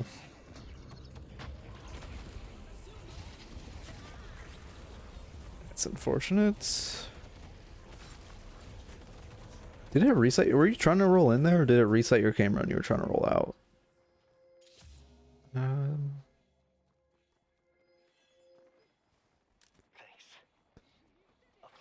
Wait, what's up, Koala?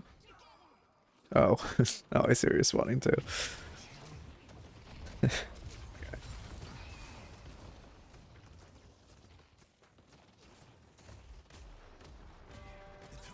Shouldn't be patient knock. I mean, yeah, you guys still rejuve, no ults for them.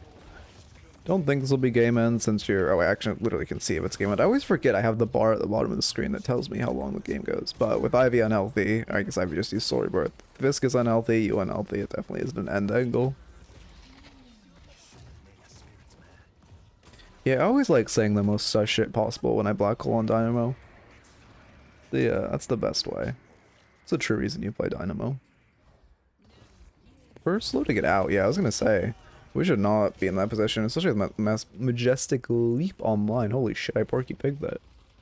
But especially with Majestic Leap Online, we should not be...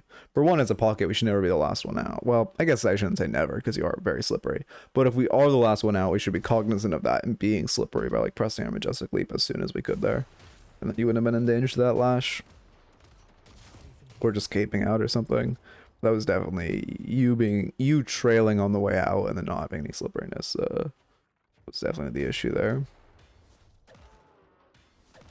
What is it we bought? Oh, we did buy Tank Buster, bought Superior Cooldown. We should definitely upgrade that Transcendent. Considering you literally... Is there the only item that you have that isn't affected by Transcendent right now is Close Quarters and Improved Spirit. Oh, and Enchanters. Every single other item you have is affected by Transcendent. So it would be very nice to have.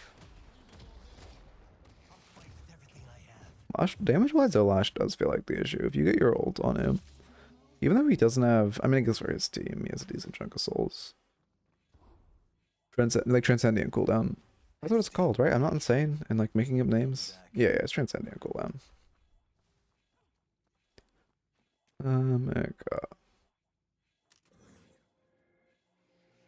What's the plan? Yeah, I mean, I don't like this, Aaron. You should not commit to it. With no pocket ults online, and they literally have every game, well, I mean, not every game changing ult online, but they have like Lash 7 online. Very scary. You have Dynamo Hole, but they have Viper to shut it down. They have Lash to shut it down. They have, yeah. I would be a little rough forcing this before you base some ults out. It's pronounced transient. Oh, thank you, thank you. Yeah, okay.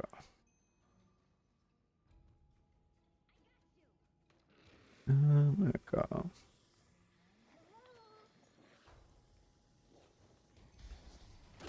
Yeah, but I mean, listen, I don't want to talk shit now that I have names on, but that is textbook. Like, let's see him blame his team for that. Is he not going to? Oh my god! But like, that is it's just textbook inter gameplay. It's textbook person who makes the worst call possible and then thinks he's... Why did that carbine do so much? Holy shit! And then thinks he's like making the right play and blames his team at the end of this one. Damn. She doesn't know, she does have opening rounds. Okay, I guess that's just opening rounds moment, but holy. Ready to submit more IDs for coaching? Oh, do you have... Wait, I'm not going insane. I coached you like this week, right? Or am I going genuinely insane? Just someone with a very similar name.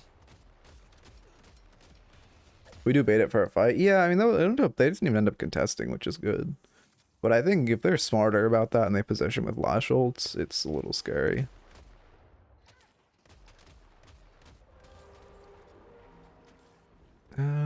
Yeah, you should just jump. Well, it's probably a bait, right?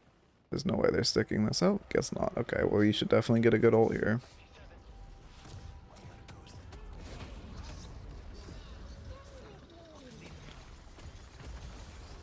Did you get all? Yeah, you guys got all the charges. Yeah, that's perfect. Textbook example of why you don't brute force rejuve into a dynamo. I mean, to be fair, their Viper missed the ult, but it is still, you know, every exam. I mean, also Dynamo Pocket, as with Dynamo Pocket Yamada. And Viscous with ult up. They just have, you guys have some of the best pit fighters. Well, let's game. Haven't been coached in a few weeks. Someone with a very, very similar name entered a raffle recently then. Maybe they just didn't have the one. But yeah, you're definitely free to enter more IDs. Love to coach you. It's what? Thursday? Yeah, so we'll have, you know, stream Friday. And then the normal weekend. Well, yeah, probably the normal weekend break. I should still space for mental health, even if I have a... Oh, wait, no, actually, I do have shit to do this weekend. And also, we're doing more raffles today, not to imply the stream is ending after this raffle.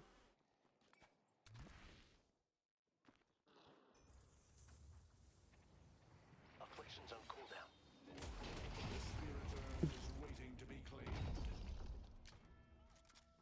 And then, yeah. Surprised you guys were so slow to end, but it's not like you're in any danger of not ending. Oh, wait, no, that was... Oh, no, that was me raiding you. That's what it was. That's why I'm thinking about you. Okay.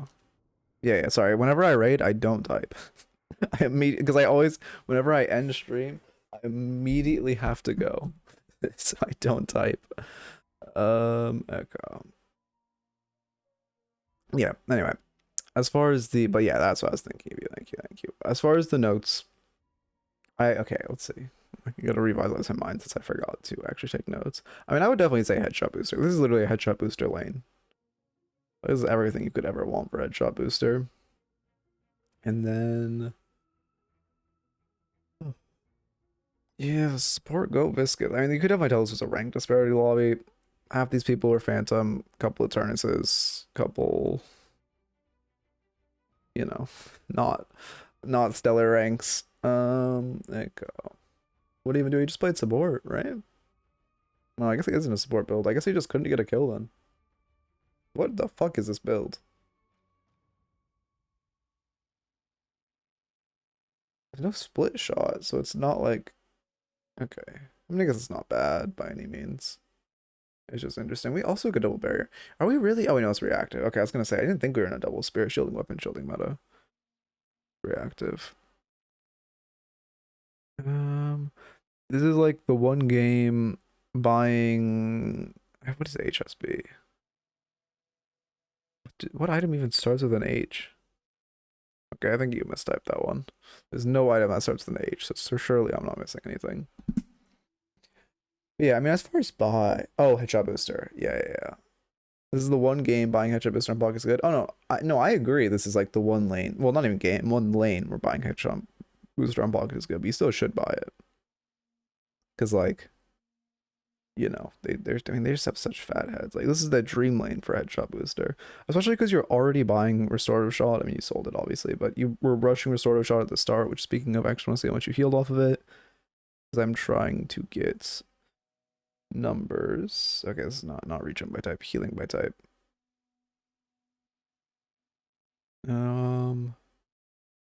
Sword shot 1.1k. You left landing stage with around 1k. Okay, interesting. Oh wait, give me 1 minute.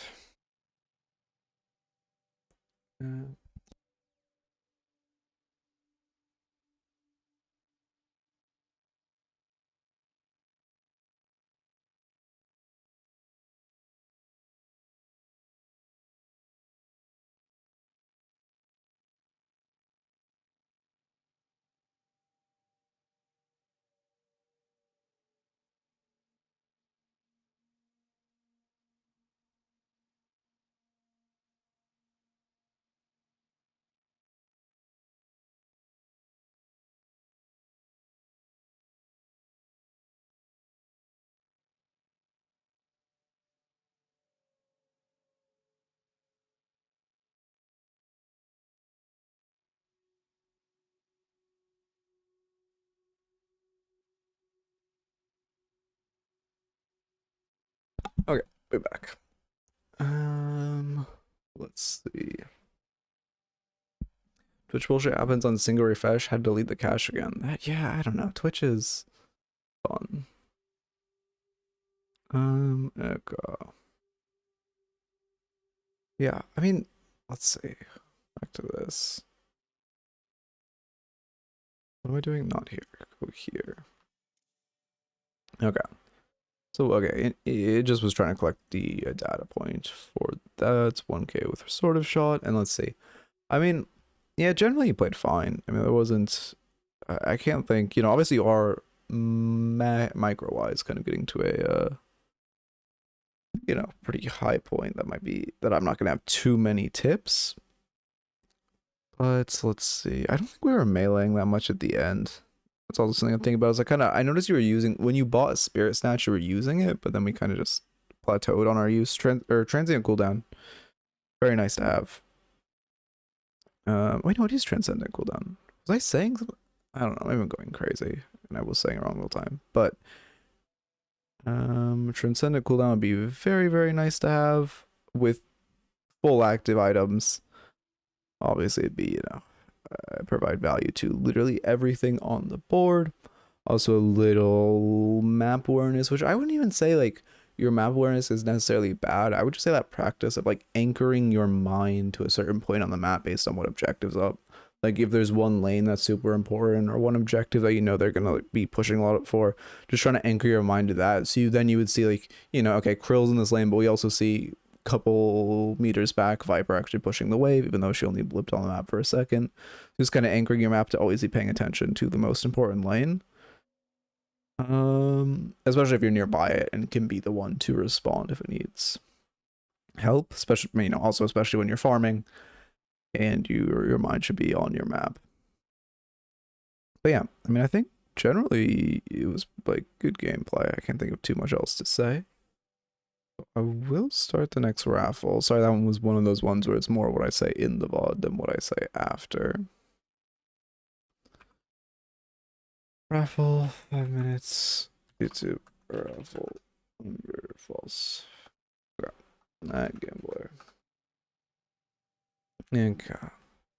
And then go to this scene. I could edit the other scene. Oh, you know what? Actually, having that on screen reminds me to run ads too, which is good. Okay. Alright. Perfect. And then let's see. What am I doing? Going crazy, I guess. I mean, yeah, my voice got some legs in it, so we'll do at least a couple more VODs today. I guess I just go to Google Snake. I'll add that thing to the stream later on, not this version of Google Snake.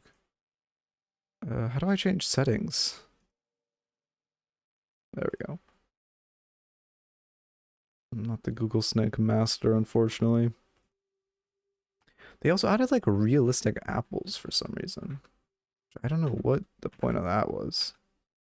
You have the option just to toggle so the fruit looks realistic and like photorealistic.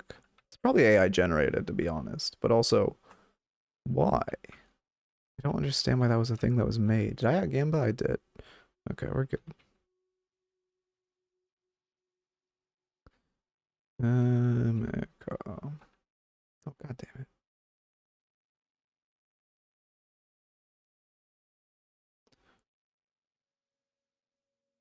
What am I doing? Going crazy, I suppose. I do like this game. It just requires such a optimum amount of focus. Or I guess inoptimum rather, because I'm trying to play a game where I have enough attention to actually hang out and talk and not be way too locked into the fucking snake game.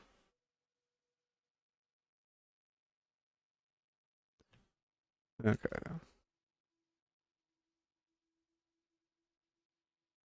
Also tilts me more than it should. I don't know why. I guess, man, I gotta like, maybe one day you'll get the guest starring of my friend who's a goat at this game for some reason. I feel like he somehow plays it faster too, like the game is faster. The problem with submitting one of my more recent, I have to read chat, goddamn, more recent match IDs is I've won like 12 out of my last 10 games pretty soundly. Yeah, I mean, a one game isn't necessarily bad, but yeah, if it is a bit of a stomp, then it is a little unfortunate. But you know, you always have, god damn it, you always can hit the grind a little more with games, or always just submit one of the other 2 games. Me.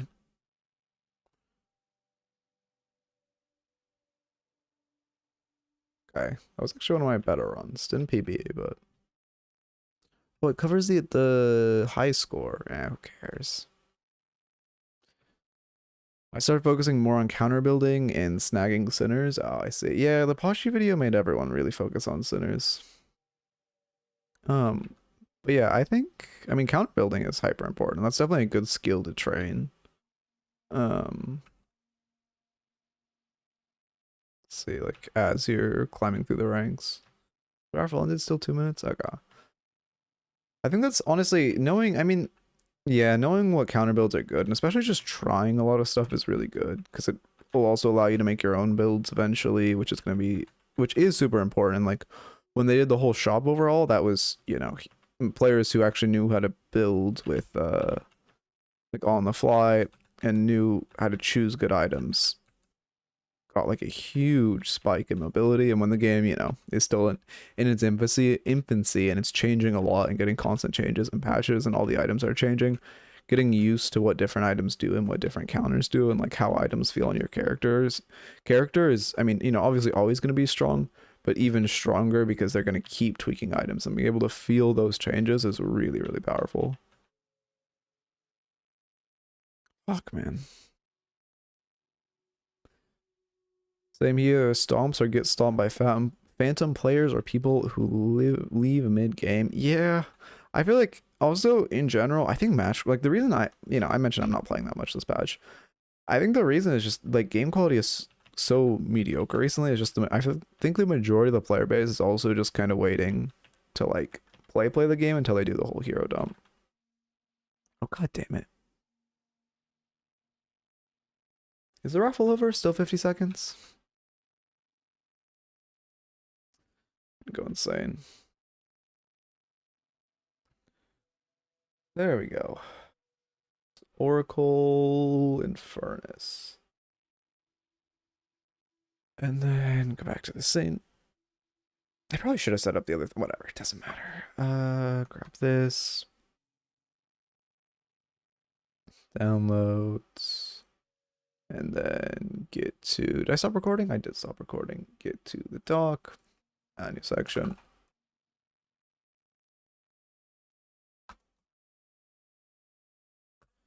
Okay.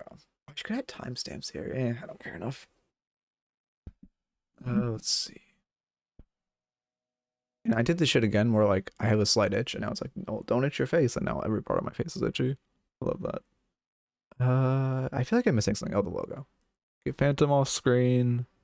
Get Oracle on. Perfect. Yeah, hopefully I can make that set. Was it a 7 VOD? No, the holiday VOD into a video tonight. I'm still trying to think of a title. And that's what's gonna keep me mulling around and kicking the can. I can't think of a good title for it. I guess we just talked a lot about building. I could do this too. Some basic ass itemization title. Oh, this is also one of those replays that takes forever to download for some reason. Okay, the date it was played recently. I don't understand. Why do I should turn back on share mode. But why do some replays take so much longer than others to download?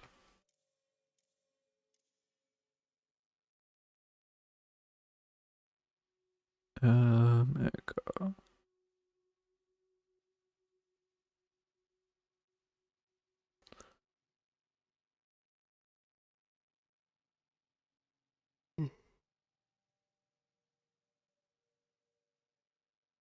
It's not even that long, relatively. I mean, in like the distance between. Oh yeah, I mean, in its own, it's not that long. But it's like I can't prep.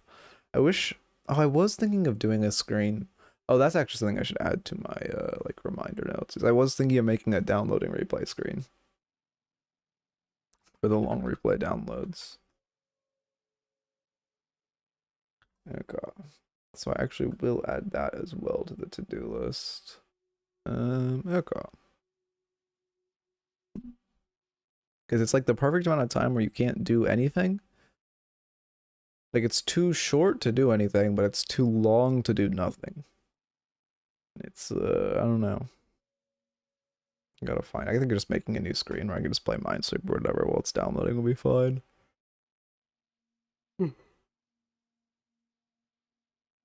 If not a little boring.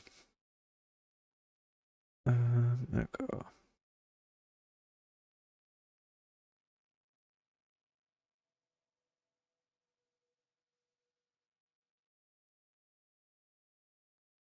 Decompressing. Also, the decompressing always takes the same amount of time, but I guess that makes sense. I wonder if it has to do with like Valve servers. When they're stressed, it's slower replay or downloads or something.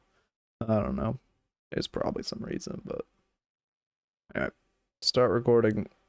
Do /marker Oracle Infernus. Okay, watch replay and then press enter. Perfect. Okay. Still feel like I'm forgetting something, but I'm probably not. Smile. Oh, my chat isn't. Oh, my chat's going too far now? Oh my god. Okay, there we go. No, now it isn't lined up perfectly again. God damn it. I had it so well lined up. Why did I have to get that shit happening? I guess that looks fine. Yeah, let's do that. That looks fine. Okay. Looks like this person's gonna take forever to load in, so I should start skipping. Yep, one of these. I also don't understand why pre-lobby makes the replay, but whatever. Oh, is it starting? Did I get the glitch again? Okay, that would be fun. There we go. Oh, okay. 3, 4. Surely it'll work this time. There we go. Oh, okay, you switched. And center. Perfect. And the drawing scene works. Yeah, perfect. Okay. Although I do want to do that later. Okay. Oh, again, I mean, this is literally the exact same lane as the game we just coached. Please buy Headshot Booster. This is Headshot Booster bait. Headshot Booster, I mean, yeah, literally 2 characters with the biggest head hitbox in the game. Headshot Booster feels great. You should also be racking up your afterburn a lot. This is like an Infernus Paradise lane. Just being allowed to farm all of your burns as much as you can. Yeah, cool. Playing this angle isn't crazy because you aren't, I mean, I guess you are getting some burn stacks, but you aren't getting that much damage or burn stacks. I'd jump down at this point. It's not, I mean, they can't really poke you back. At least Mo can't because he's a shotgun character. I guess 7 could if he pressed 3, but it's, you shouldn't reset before you full clear the wave. I think there was a minion or 2 left that were not finished. Let's see, did you miss a minion? You did not miss a minion. I think Para killed it in time, fortunately, but you should not be backing off until all the minions are dead. Tower defense ass angle, yeah. Yeah, it is a tower defense angle. This is way too aggressive. This lane, I mean, not safe for that exact reason. You can live behind you, now you're going to take a huge chunk. You're able to dash out to dodge some of it, but you still take, like, I don't know, 30% of your HP, because you're, what, already down 20? We take more. That was just, you should not be pushing up that aggressively, and you should not be using this as cover on your side. If you're playing more, you know, behind here, using this as cover. If you want to push up, try to play around this, I don't know what to call it, but the, you know, this piece of cover, the green piece of cover, instead of overly aggressively pushing up there into an angle that is not very safe for the exact reason you just saw. There's rapid rounds? What the fuck? Why is my mind? I don't know why the alliteration just recently has been getting to me. I keep getting tongue-tied. Titanic mag rapid rounds, that's, I mean, okay, I don't mind rapid rounds first. I think at this point you are 40% HP. It's much better for you to buy defensive. You already have your rapid rounds, which are a big Infernus spike, or not. It's not Titanic. Is it Titanic mag? It's Extended mag. Extended mag isn't the most, I mean, it's a good spike. It's not bad by any means for Infernus, but it's not the insane spike that, you know, it's not an insane spike, so it's very easily, you could substitute it for a defensive item like you definitely need now. We should be zinc healing right next, but previously, to avoid us getting to the spot where we're at 50 HP under our tower, we should just spot Restorative Shot. Best healing item in the game right now, provides great regen, will heal you a ton, and that was really rough to cross into that. It would save you a lot. I thought you were gonna die to that 7. Now you just need to hide. You take a single bullet and you're dead. Yeah. I don't know what the fuck your para is doing. But you should just be, if you really want to stay, thank you for the follow, Odd Penguin, welcome. I still need to go stroke on that. If you really want to stay, you should be back here, playing all the way back here, just leeching souls until you get 800, running here, or you could, you know, tuck here. It's a little more risky, but it's unlikely they're gonna shop dive you, and then you can buy your healing right and come back into the game. Paradox wasn't from this earth. Yeah, I mean, she was doing a box route there, but it was not the time or place to box route. Mystic Regen, I think it's, honestly, I feel like Mystic Regen is outclassed by Restorative Shot right now, because it was like, I guess Mystic Regen was better before Restorative Shot buff, but now I think, like on Infernus in particular, but now I feel like, because I feel like it was relatively close before. Oh, this should be a Krill kill, but now I feel like, ooh, you should be careful. Okay, now I feel like Restorative Shot just gives you more sustain, although, I mean, what are you maxing? Burn, I assume? Yeah. I guess it's not the biggest difference maker, and I could see an argument for Mystic Shot. Give me right while fighting and leave me alone. Yeah, Oh, did she? Oh, she's the one who told. Okay, I see. Yeah, that was interesting. Yeah, God. I mean, you should. I mean, I guess Krill has scoring, so he's not hyper killable. He gets ult off this minion too. As long as you don't go in tower range, you don't die to him though. He is definitely trying to ult you. This is dangerous. We're gonna get Krill ulted. Oh, we just wanted to zero him. And then you shouldn't die. I know you do. Unfortunately, if we had our Mystic Regen ticking there, we would have been fine, but we just couldn't get our Ignite in time. Very unfortunate. I mean, I respect the vision. At this elo, I think over aggression is better, and just limit testing as much as possible is better, so I like it. As much as if you were, you know, like Phantom or whatever, I would say that play isn't great, because you are trading your ult and you are at higher HP for a very low HP Krill.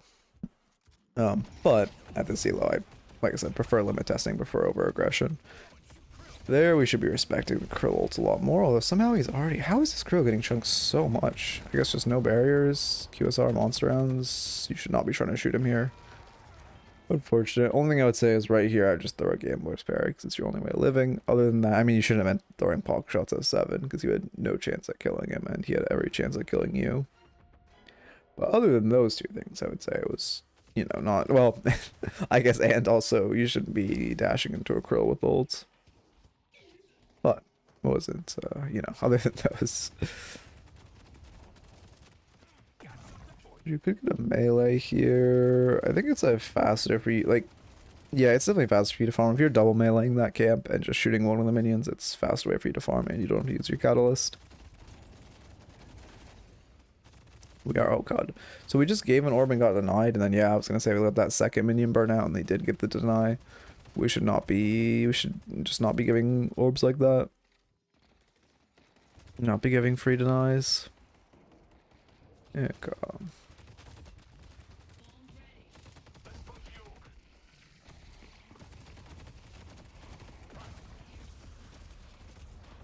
Yeah. Decent job living, and then you go. Unfortunately, we don't hit that. I mean, I respect the ult. It sucks it doesn't connect, though. Paradox should be able to pick up Krill, right? Yeah, he's dead. 1 for 1. Oh, okay, yeah. She took a second, but 1 for 1.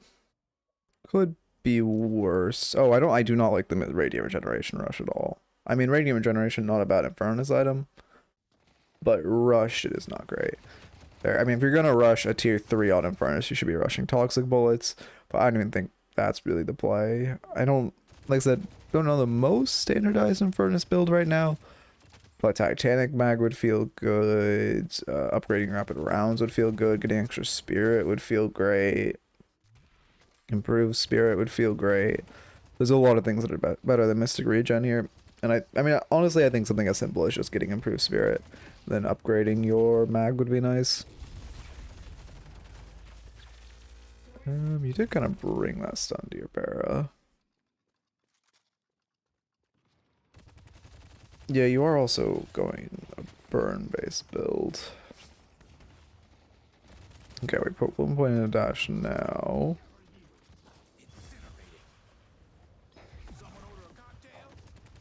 That's an unfortunate miss. But I don't even think Radiant Regeneration is necessarily bad on non-dash Infernus, but it's, you know, definitely this early is not great. Let's see.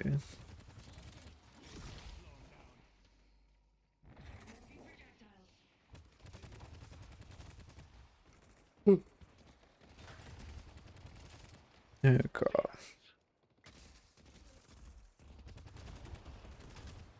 Okay, I'm so fucking tired. I feel like I slept a decent amount last night. How much did I sleep? I slept like 9 hours. I don't know, the more I sleep, the more tired I feel. If I sleep more than 8 hours, I feel exhausted for the whole day. And if I sleep less, I feel great. I don't know why it is like that, but I should just condition myself to only sleep 8. Free deny, yeah. Is that our first deny of the game? I think it is. I'm curious how much like regen we'll even have from Radiant Regeneration when laning stage ends, because I doubt it's gonna be even more than you'd get from Restorative Shot, honestly. QSR, I mean, QSR isn't bad. It's a good Infernus item, but you don't have any damage. The only extra spirit you're getting is from your weapon, or not your weapon, your spirit investments. So we not having anything like improved spirit or extra spirit or I mean anything is pretty bad. Yeah, there's the 90th Grolds. Yeah. Grolds is playing too overly aggressive. It's fooled me once, right? Where you, I think that's like the third time you've died to Krill's. Kind of, you've like pushed past bridge and Krill's jumped in your face and ulted, which we should not be falling for at this point.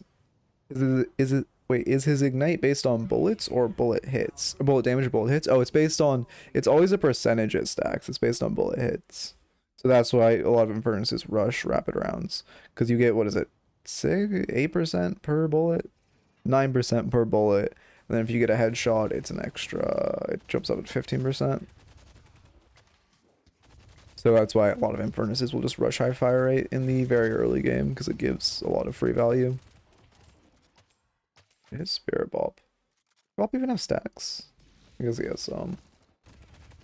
For landing stage, that's pretty bad, actually, but whatever. I guess he has Echo Shard now, so we'll farm a couple more. I mean, surely we're resetting for Spirit Power. Also, you should not be resetting the base right now to buy a... For one, it's a tier 2 item. For two, your full HP, so you should be looking at... I should go to the map view. So you should be looking at a secret shop instead of going full to base. And we bought... We only spent... Oh, we only spent 800 of that too, because we just upgraded to Titanic. Which isn't... I mean, I don't think that's a bad item for you to buy now. I do think a little spirit damage is more pressing. But I don't think that's bad. However, I do... Like, full resetting the base and wasting like 20 seconds to get it is bad. Also, now farming this tier 3 without your dash is rough. Mentally, when you're like farming that T2 before, you should be planning ahead and you should be thinking, okay, I'm gonna farm the T3 next, so I just shouldn't use my dash for this T2. And instead, you should just use, you know, a catalyst and some good melees. And you can farm it. You'll farm it a little slower, but you'll farm this camp significantly faster having a dash.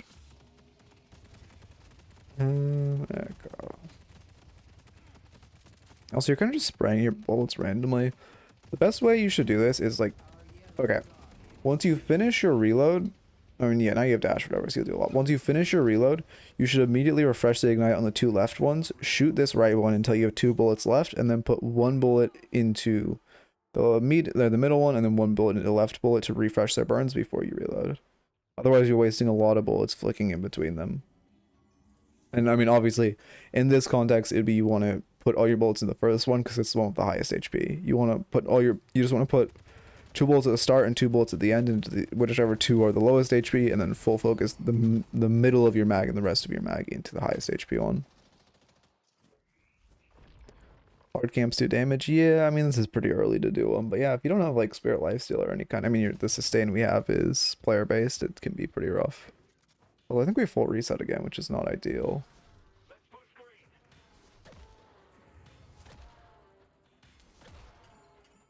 And there go.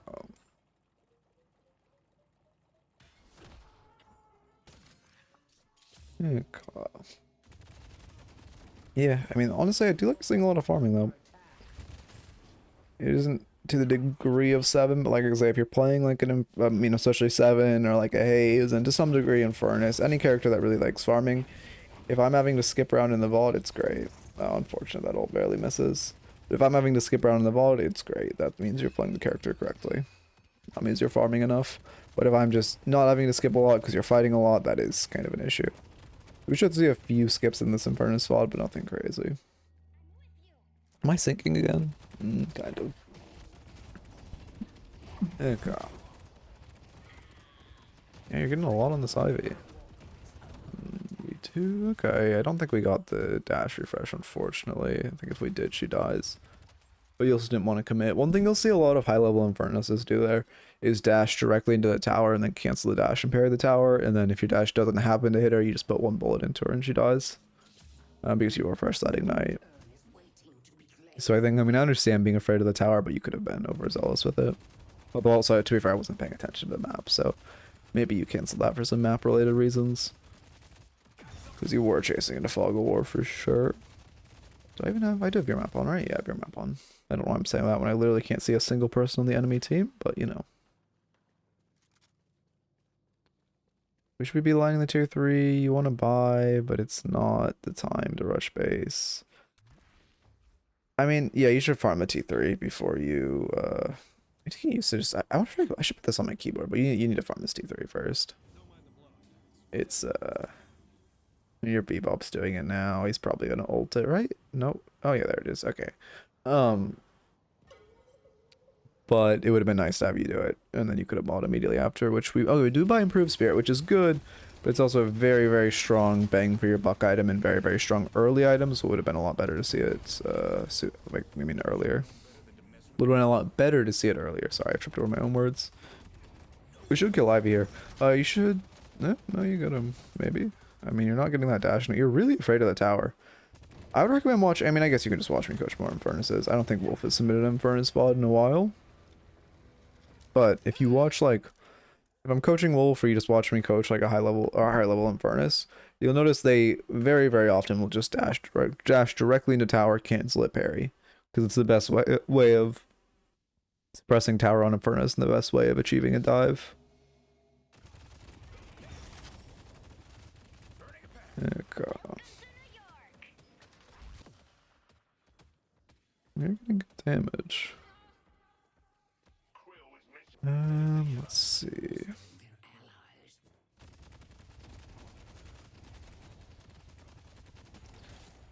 Okay, this is good. Get my first or second inkling to skip. From the centers, that's great. Back to mid, back to this camp, that's great. Back to mid, I mean, this is really good. This is like ideal farming macro. Camp, wave. And then you should immediately go back to a camp. Oh no, you're grading the tower, yeah. I mean, to be fair, I guess I wasn't paying attention to map context, so maybe you saw a lot of them fighting on the other side of the map, but judging by the fact that you got next to no damage on tower, I'm doubting that. Okay. I don't mind you going for that bag, but you shouldn't dash it, and you should save your dash to get out.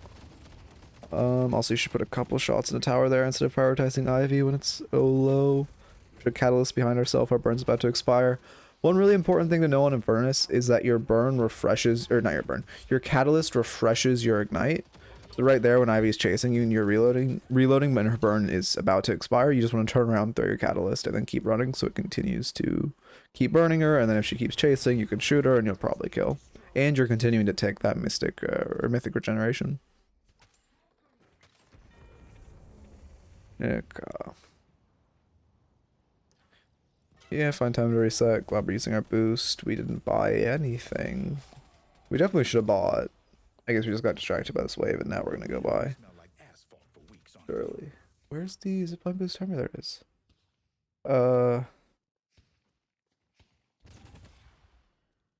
I guess. Okay. Not quite sure the line of thought there. But we do get another wave, and now oh no, it's really bad if you're not buying right now. Please. Yeah, you grade your boxes, which actually are not, oh god, you're going.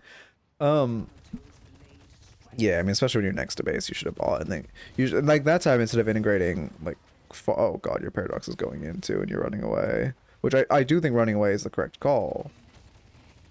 But it does suck you're uncoordinated with your para. Okay, I guess 7's gonna troll now.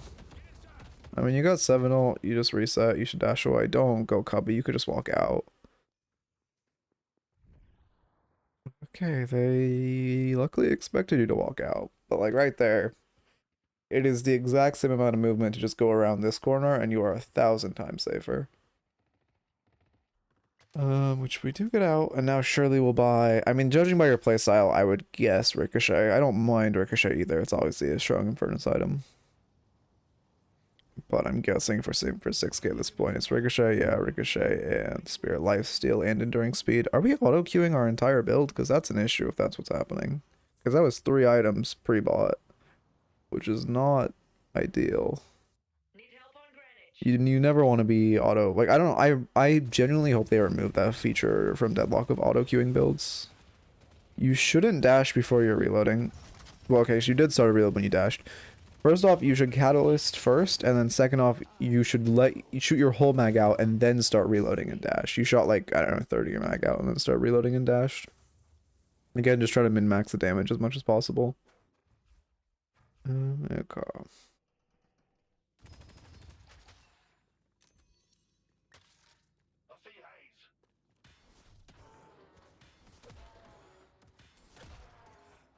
Let's see what our angle is. Yeah.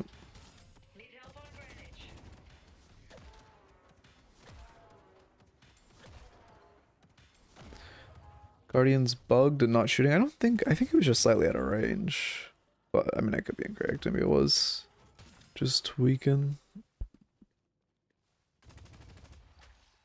They are keeping that tower alive or that guardian alive for a long time, which is really bad for you. Let's see. You should dash this camp. Well, I guess you don't have extra charge yet. I mean, yeah. I would, so, okay. When I play Infernus, I tend to always go rapid recharge once I get my dash max, which isn't necessarily good and it's kind of a crutch, but it just feels very, very good and lets you farm more efficiently. I think at the minimum you should be selling Healing Right for extra charge here, just so you have 2 dashes to work with. And you can always have a dash, like, cooldown refunding. Yeah, I'd be back towards your walker. Which I don't mind you not peeling back for that. It's an Ivy, so you're never really gonna catch her unless, like, your Bebop had knockdown, which I don't think he does. He should, but he does not. He has Witch... Okay.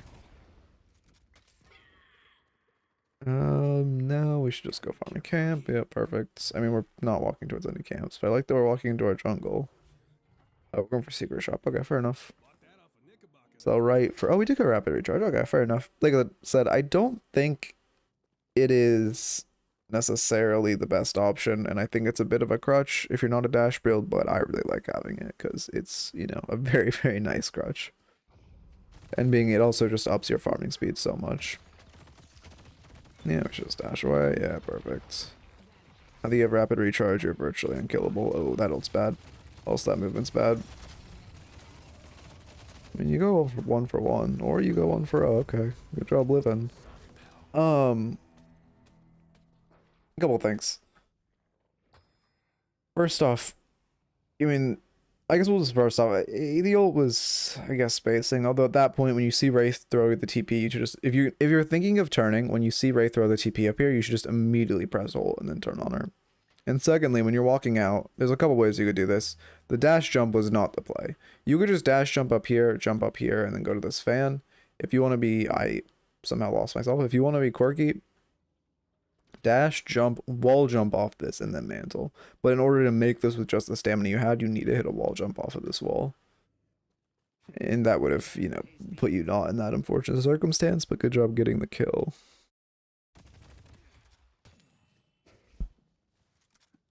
Okay. Need help on Greenwich.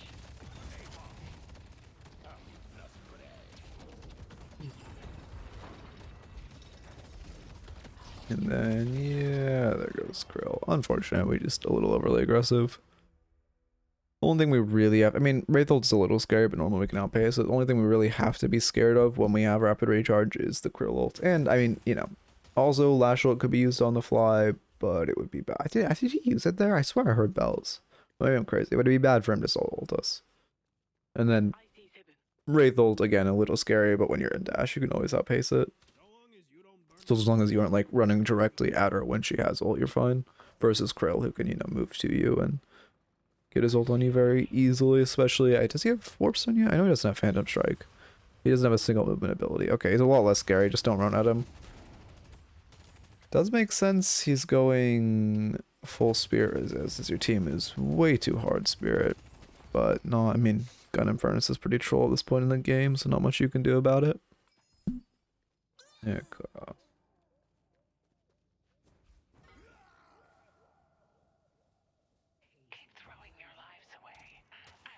oh, I need to go back to doing that thing. It's just mind just straying. Yeah. I mean, your team is dead, so you can't... I guess you can trade for it. I was gonna say you can't full siege it, but if you're...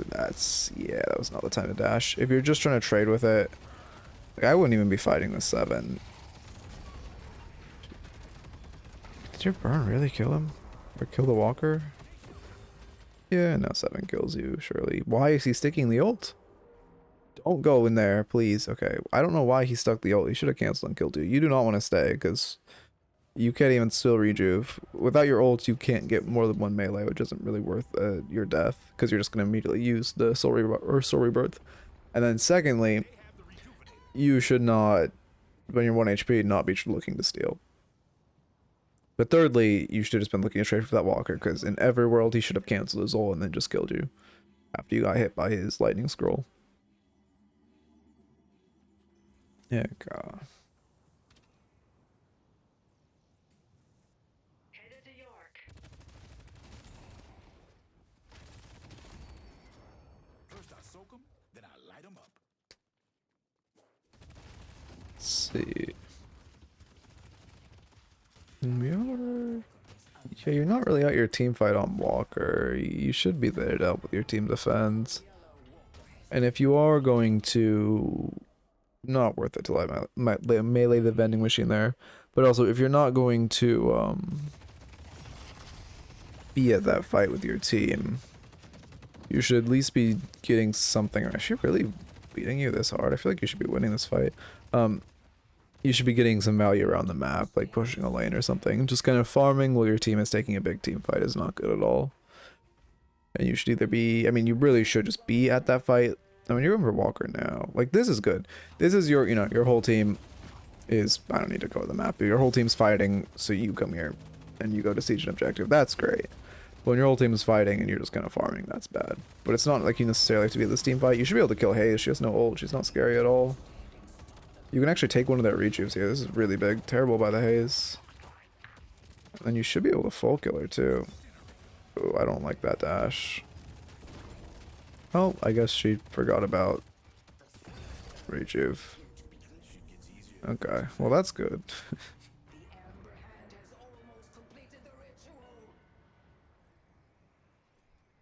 And just don't jump off the zip before you get to your base, and then you guys get one more fight. Which you have ult for. You need to press ult and get in the pit, yeah. It shouldn't end here. Okay, I guess that ult's actually really bad. Yeah, you need to pop your ult sooner before you run into pit. You're kind of your win condition for your team there. I mean, your Bebop's at 26k, your Para's at 33. It's really you and Yamada against the world there.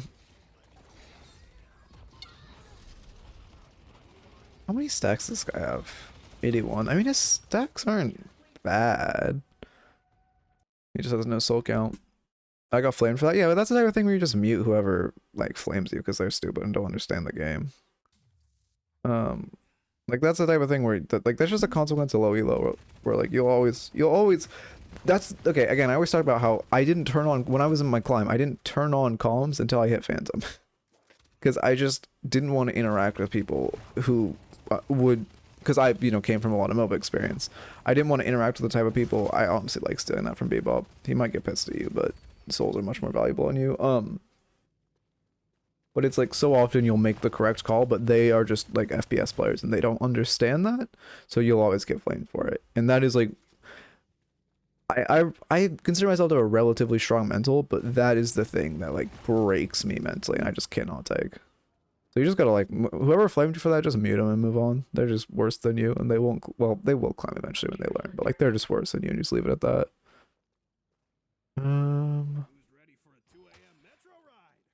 Yeah, because I mentioned this before, the reason Oracle is like the worst toxicity wise is because when players start thinking they're good when they're not.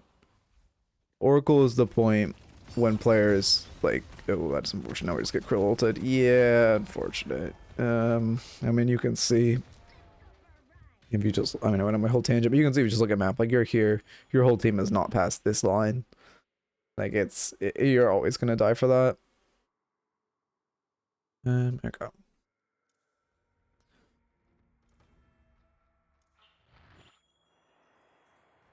And then what was I? Oh yeah, but also it's because Oracle over half the players I would say are just good at FPS. Like Oracle is also the last elo where you can just get carried by your micro. Like Phantom, you at least have to have some understanding of macro. So there's a lot of players who are hard stuck Oracle because they don't understand how MOBAs work, but because they're Oracle, one of the quote unquote like big three ranks, they think they're good and they always blame their team. Like so those players also really help to drag it down. But it's just like, again, abuse the mute button and you'll climb.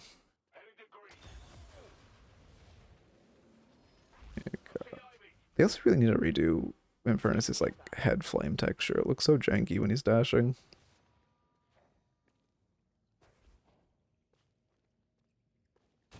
Okay, and also not to say like Oracle players are bad, but if you're an Oracle player and you think you're really good, you're bad. But if you're an Oracle player and you're like, yeah, I'm doing well, I'm in the top percent of players, like this is good, then yeah, you're good. You're obviously way above the average player. But if you think you're like goated, then that's when you become the issue. Oh yeah, I like mid here. Alright, Stuck Alchemist, let's go. Hey, I believe in the climb. I mean, the great thing about like those ranks, like pre-Emissary, I would say is you can literally just climb on micro. Well, I guess that's good and bad. But like, you can just train your micro, just like aim train, get your aim good, and then watch some like educational content and you'll go crazy. Also, why is no one on your team helping you? I would stick it at that point, honestly. You don't have to be afraid of lash ults. You have your ult. If you time it right, I don't know if you know the timing. Well, I guess it depends on the lash, but like if you pop your ult about like a second before lash ults you, yeah, you might need to unstop at a certain point, but you can make it so when he like pulls you up, you'll stun him out of his ults. So if you just timed your ult right and stuck that mid boss, you would have gone it. Unfortunately, you lose to that. Yeah, I'm pretty sure like all of our deaths were in Mo and Crow ults. Yeah, I mean, it's because you're the problem on your team. I guess Yamada is also a little scary, but like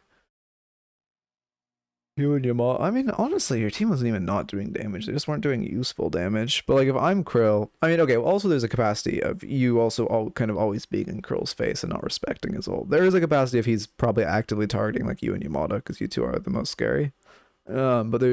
But there's, well, and Paradox is doing a decent damage, but she's a lot more backline than either of you, who are going to be a lot more likely to be in his face. But then next, there is also a capacity of you being in his face a lot and not respecting his ult, like jumping down on him there. I mean, I respect the vision if you're trying to bait mid and you have teammates nearby, but not having teammates nearby, it's just very risky because I'm pretty sure he can even solo kill you in his ult at this point with how much AP he's building. I mean, yeah, he's Scourge, Spirit Burn. Ult can definitely solo kill.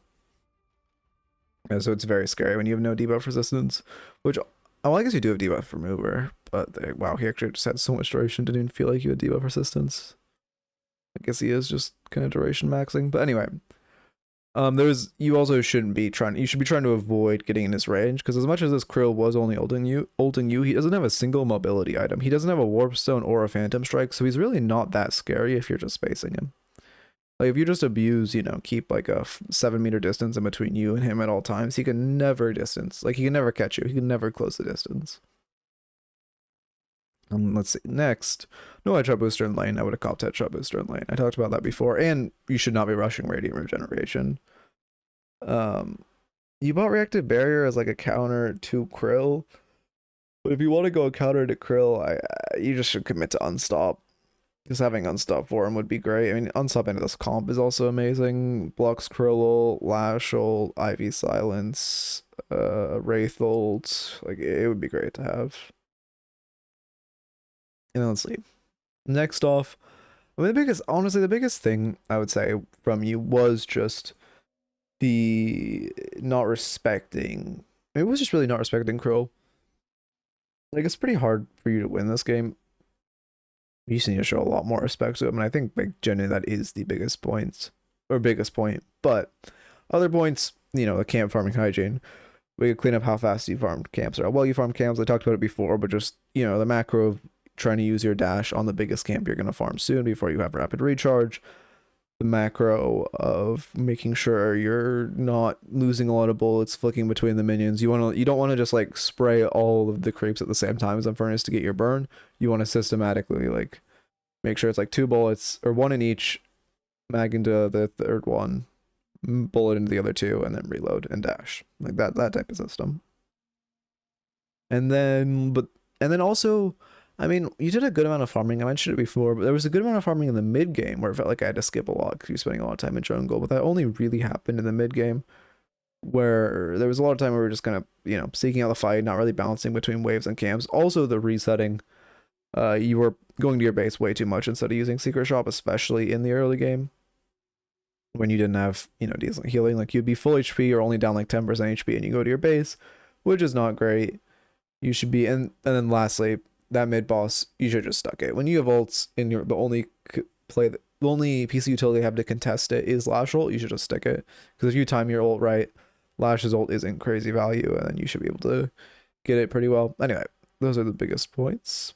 Mostly, I would say just train like your fight awareness of respecting the enemies and not dashing into, you know, Krill, or also just trying to get on their backline, because a lot of times you were kind of going on this Krill. When you got on Haze, you would just make her explode. When you got on Ivy, you'd make her explode. When you got on Seven, he would just kind of press ult and then not do anything, but you would still get his ult out, right? But every time you went on Krill, he just pressed ult. So also making sure you're prioritizing any of these backline characters and not the Krill. And even then it'd be like tier 1, their backline, tier 2, their 7, tier 3, their Krill, as far as like prioritization. Anyway, at least one more raffle. My voice has it in me. 5 minutes. YouTube. False. Alright. That's Gamba. Switch to the scene. Perfect. I low-key maybe should... Oh yeah, it does remind me to run ads. It's actually so nice having that there. And echo. And then do this. Does it say short stream? Oh shit, I never changed my title. Whatever. This is just should just be Deadlock coaching. Yeah, my bad. You're right, yeah, if I say short stream, it normally does mean 3 or less raffles, but today is not a short stream. Okay.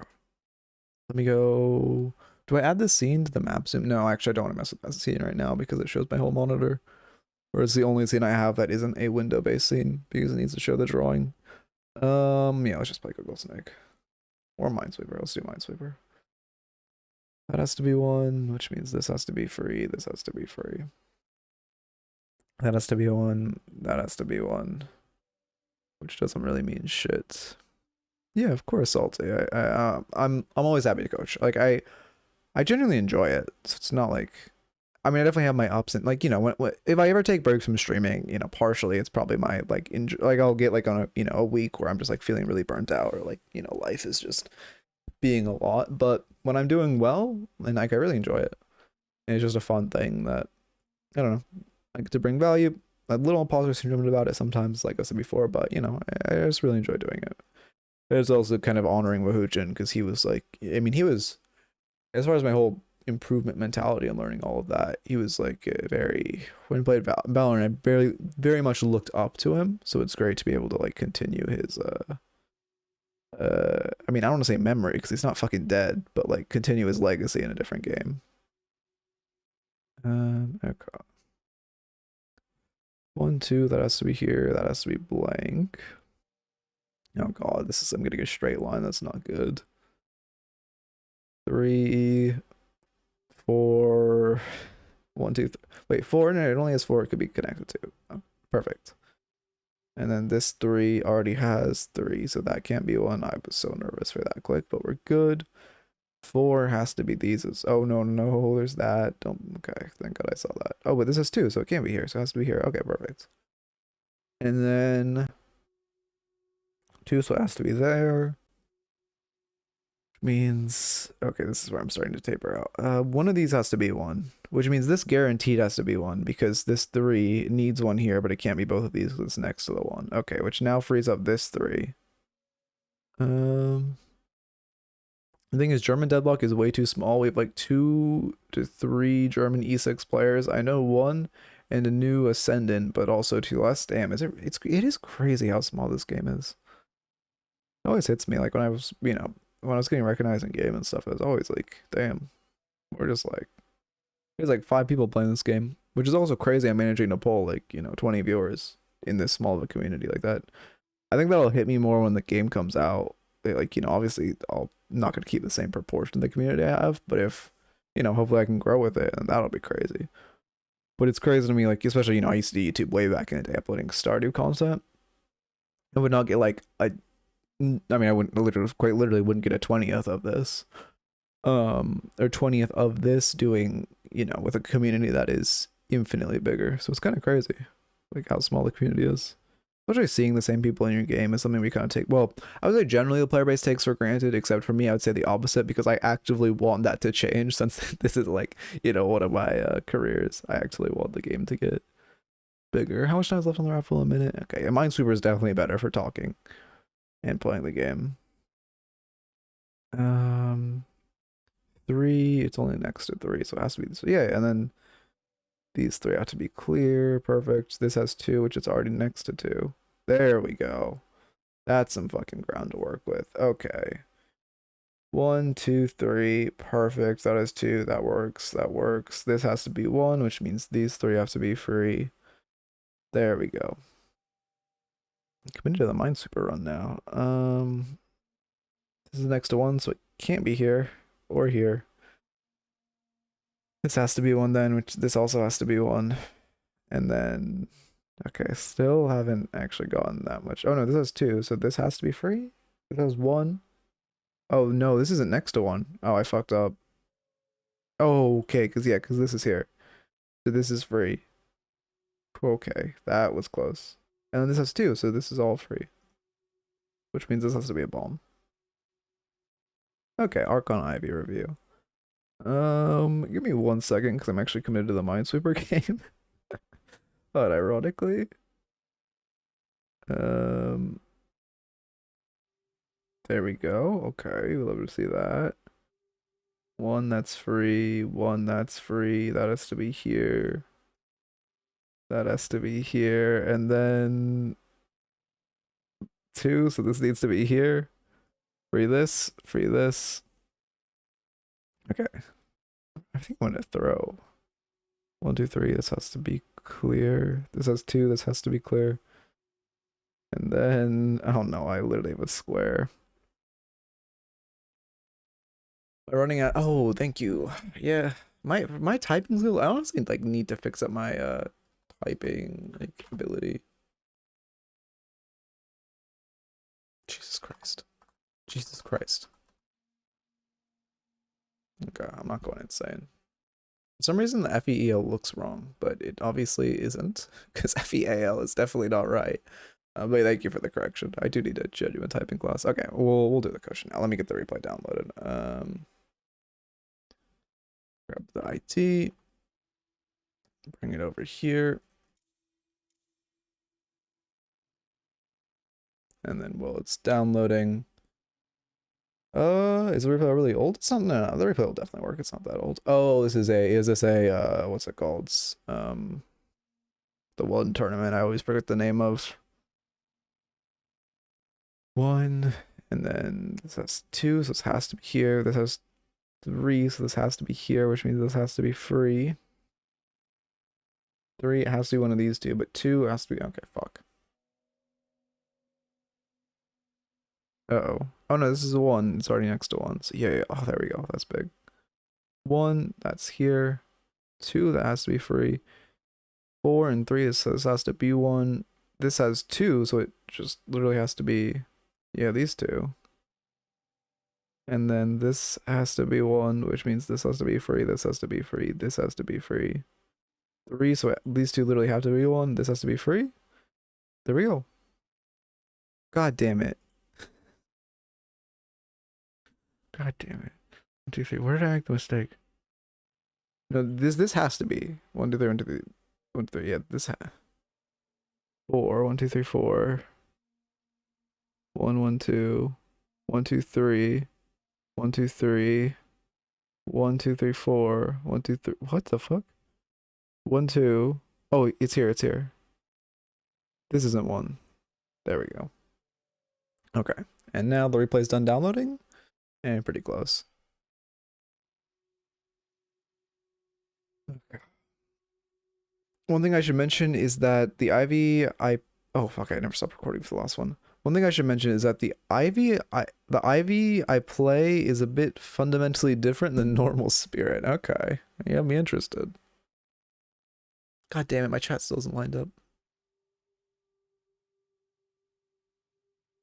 Literally just move it a pixel up. Okay. No, still not lined up. 2 pixels up. There we go. Perfect. Now it should be good. And then I need to change the rank logo to, what was it? Archon. And then, okay, watch. It's just a fun thing. Okay. You have me scared. Start recording / marker Archon Ivy. And then go here, and then Archon Ivy. Perfect. Get to you. Oh, also, I don't know, anyone here, the VOD channel is back and functioning. Like, I uploaded the VOD from the start of the week yesterday. I'll upload Tuesdays today, and then it should be caught up by Monday. How's it going, Wolf? But yeah, so VOD's channel back and in action. If you want to check any of your old coaching sessions or just want to sort, when I upload on VOD's channel, I have all folders set up. So for every rank and character. So if you just want to go to like the playlist and look like, okay, I want Shiv reviews, you'll see a whole, you know, which it isn't every VOD I've uploaded, but every recent-ish VOD with a Shiv review will be in that playlist. Also, you are lagging, or your team is lagging. Who am I reviewing? Ivy. Okay. An interesting start. There we go. It's my 4th review of the day, right? Yeah, 4th review of the day. My throat doesn't feel fucked, and maybe that's because I've been actually drinking tea as I've been playing today, like someone with a brain cell. Holy shit, this is a fun lobby.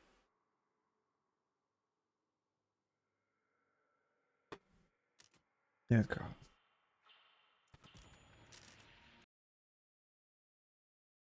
Like 5 people crash at the start. Yeah. Yeah, deadlock moment. What the fuck is happening? Is it just me, or is this not normal? Okay, it's just me, I guess. I don't know why everything looks so fast, but I think I'm going insane? No, something's definitely wrong. Nothing's wrong. Why? I'm going insane? Okay. The replay might just be jittery or something. For some reason, it feels like it's at like 1.1 speed. But I think I'm genuinely just going insane. Oh wow, you chunked Hazel a lot early, okay. I'm not gonna risk skipping back though, because I don't want whatever that weird thing was. I play like I have ADHD. Okay, I see. That might be it. You are moving your camera around like actually great. Great parry. I mean, you track what's going on better than me. 2 minutes? Oh no, my timer is gonna be so desunk because of all the pauses. Okay, well, whatever. Not that big a deal. Am I forgetting something? I have the pressing feeling I'm forgetting something. Recording, I markered, I have the dock up. I ran ads. We're good. Okay.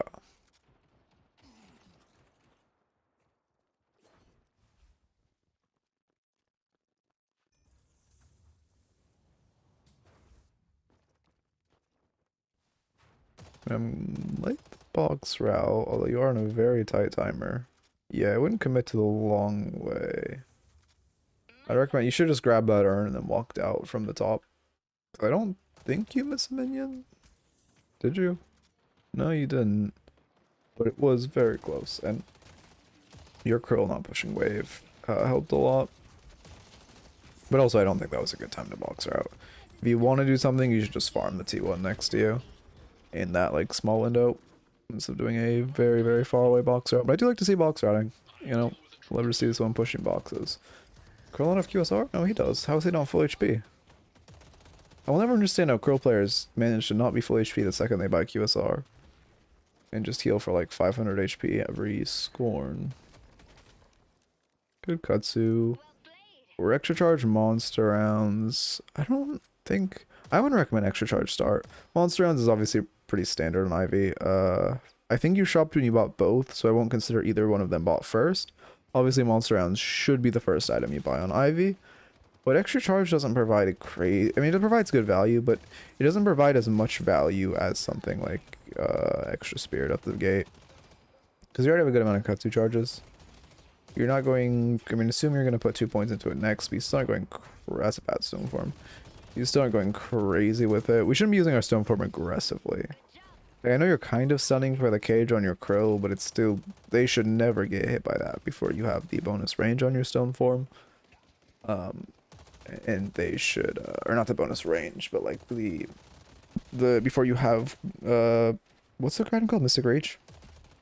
Before you have Mystic Reach. And you should be saving your stone form for dodging something very important, or just for, I mean, mostly for dodging something super important. Which is mostly the Warden Cage, or, I mean, I don't expect you to stone form a Haze Knife or read a Haze Knife at this elo, but it is still on the table. I like extra charge to shove lane super hard, since you can just do about enough, since you can do about enough damage to kill the creeps. I mean, but you could do that with 2 charges. I mean, also, you have a teammate. I see the vision, but I think just going more damage on your Katsu is better. Because also, if you notice how you played, like, you've used only 2 Katsus this game for poke, but that is still 2 Katsus, which, I mean, extra charges provide you, what, the value of 3 Katsus? So if you just use those 2 Katsus on wave, it would have been, you know, similar. I would not dive this. I don't mind looking for the poke. You should not commit by stone forming there. I don't mind just going for, you know, ults and, why do I want to say Ivy? What the fuck is this ability called? Ult and Katsu? But it's, you should not be stone forming there. You're just going to take a ton of damage and you don't really have kill potential on him. Unless you're looking for a full commit trade, which is not worth for you. Yeah, Carl. I'm sinking again, but whatever. Let's see. I like to commit as soon as possible when I get ults and the barrier because of the damage from stone form. I mean, I think, like I said, I think just going for that for poke is not bad, but you can't tower dive the ward in there. You should get the kill on him now, though. It's like if you don't have kill potential on him, you're just putting yourself in a lot of needless danger. Echo. But the barrier, I mean, to be fair, the barrier is a good buffer. But you got to think about the fact that tower is going to be doing more than 150 damage to you, so you're just losing the advantage you have off of the barrier. Because I mean, we can see exactly how much tower did. It's 150 barrier, right? I'm not insane. Okay, 172 plus scaling, but close enough. Yeah, Guardian did. I believe it only hit you on the. There's no way it only hit you on that dive. But either way, doing a decent chunk. I don't think it would have dealt 400 on that though. Oh, yeah, Enchantress is fine, Reach is fine. Assume it's on our Katsu, another stone form, yeah. Or expansion, not Reach. It used to be called Reach, right? And then they changed it. I'm not just like insane. Ulting for poke, yeah. You could look for a roam mid, maybe. Like, you have Dynamo ults. Mid's pretty gankable with Dynamo ult up. But if you're not like calling for your team to do it, I don't blame you. Or you're not calling for your team to do it. Your team isn't calling for you. Or there's really that many columns. I don't blame you for not going for it. But it would be a pretty decent gank. Okay.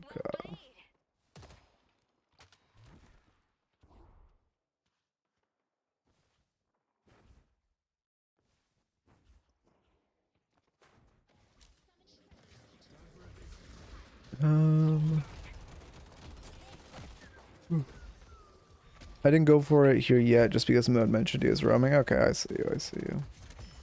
Good parry. I mean, your parries are definitely like very on point.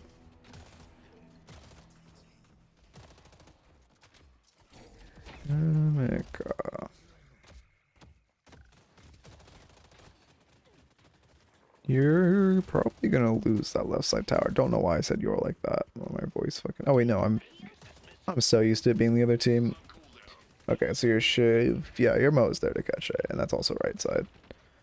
Okay. Oh, then he just didn't roam. Yeah. Yeah, it's unfortunate. But you do, I mean, to be fair, it probably should be the Mo roaming when he has ults. And you're just throwing Katsus at wave since you can very easily solo defend.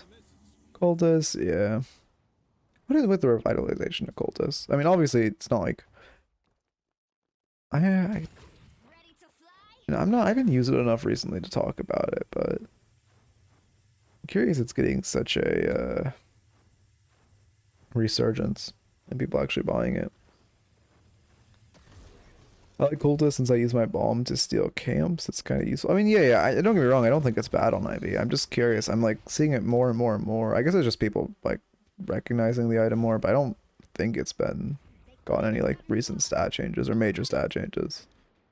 But I don't feel the nerf people like really strayed away from it for a while. Yeah, again, I'm not saying cultists is bad by any means. But I think it is just people starting to use it more. I mean, the range is definitely nice on Ivy, better bomb range, stone form range, cutsy range. I don't know why your dynamo isn't running away. I guess he's looking for an ult, but that's not really smart.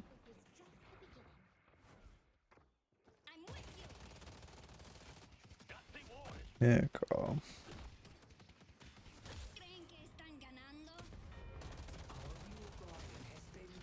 Let's see. What objectives are up? There's only one lane that's still locked. It'd be nice for you to start angling there. The left side of map is the only side with 2 towers, and like I don't think either of these guys have gotten any help from either team. So it'd be very nice for us to start putting pressure on that lane and getting that tower. Won't be our flex, but it would be very nice to break the lane lock. Well, it looks like Lash just might do it on his own. Oh, no, he dies for that. Unless he's just full HP somehow. Warden ult? What is happening? No, neither of them ulted. I don't understand how Lash just did that to the tower and then left. Okay. I should be ganking soon. Yeah, it would be nice. I mean, you got the mid roam, but it is... I mean, thing about Ivy, you have 2 options, right? Which is one, because no one else on your team is doing it, is just go to that right lane or left lane and help break it, which someone else broke it, so now you need to play around mid a lot because it's your last flex slot, which it does look like you're going for. But the second option, which normally is better, is because Ivy has so much like solo defend potential, is just holding a lane and like solo farming it. Oh yes, unfortunate. Good movement. Okay. Unfortunate death though.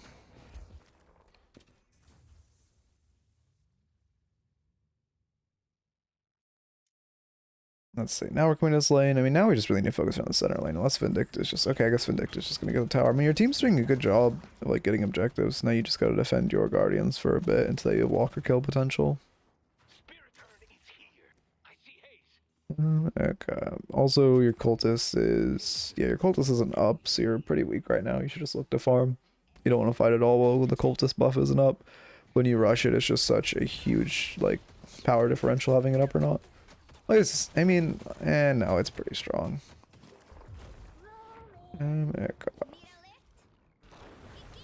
Yeah, you just ult out. You should not go back in. Especially, yeah, I think your team's out. You definitely hug the ground a lot when you fly, which isn't necessarily bad. But normally I feel like Ivy's better to be played like a dive bomber. Also, that melee was a little predictable, but I think that's just because I play a lot of Viscous. I think, what's the word I'm looking for? The thing about like hyper hugging the ground when you're flying, even though you get instant bombs, the reason most Ivies will like play high and then kind of dive into the ground when they're close to someone is because you deny yourself a lot of information by like hugging the ground really hard. And also, I mean, you're pretty vulnerable. Like if Abrams had charge up and he could have charged you out of it, even though it's not crazy likely to happen, it is still something to consider. But it's mostly like most Ivies would start at a medium range, and then the second they see like locking onto the Abrams, okay, then I hold control and go like when I'm at ground level, go for my little play, because you're just putting yourself in danger and denying a lot of information by like constantly hugging the ground. Okay.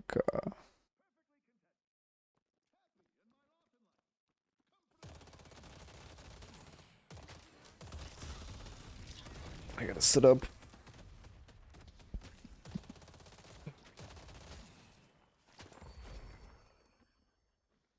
Sometimes friends need a lift. I mean, what's your best angle here? You are Spirit. Yeah, I mean, it's good you're in a side lane because since both of your side lanes have Guardians, you can just want to sit in the side and push it. You're not guns, you don't have that much Walker Siege potential. You have decent gank and roam with your ults. Yeah, you're getting the kill. Hayes should die for this, yeah. I think you're a little more afraid of her ult than you need to be. You did have 4 people there and she's ulting into you, it's not that scary. Yeah, they probably, I mean, you can tell by the Abrams typing out, they probably will hard shove the, or get the other Guardian in turn. Unfortunately, that hits. I generally play afraid when I don't have my stone form up, just instincts. Yeah, I mean, I understand that. It's just like, I mean, again, it's very for your elo, it's very understandable that you see Hazel, you run away. But I think a lot of people give, especially like, you know, in I would say probably Phantom, give like too much respect to Hazel. Because, well, to be fair, I guess it's also because at the point in Phantom, Hazels will be like, hey, there's 4 of them and I don't have backup. I can't just jump into them with my ults. And you gotta like condition yourself to be like, oh yeah, Haze has jumped into us, but there's 3 of us actively in her ult and 4 of us here. As long as we, you know, you gotta make sure. Also managing, if one of your teammates gets low in Hazel, you step forward so you start tanking it as they back up. And then you can like juggle the Hazel aggro as you're killing her. But that does take, you know, some practice and some coordination. But both of your teammates did go for the stay. But also, you know, wasn't Mo, who's very, very tanky. My hair is bothering me today. I need to get it cut really desperately, but I'm putting it off.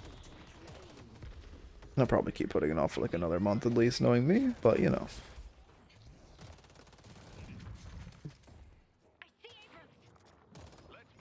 Let's see. I honestly, okay, I don't remember what I was saying before. You said that's why I went from Abrams here without dealing much, but I honestly completely forgot my what I was talking about before. So I might need a little refresher on what the that's why is too. Should we get a good parry? Oh, no, we don't get a parry. Okay, but we do fuck up the...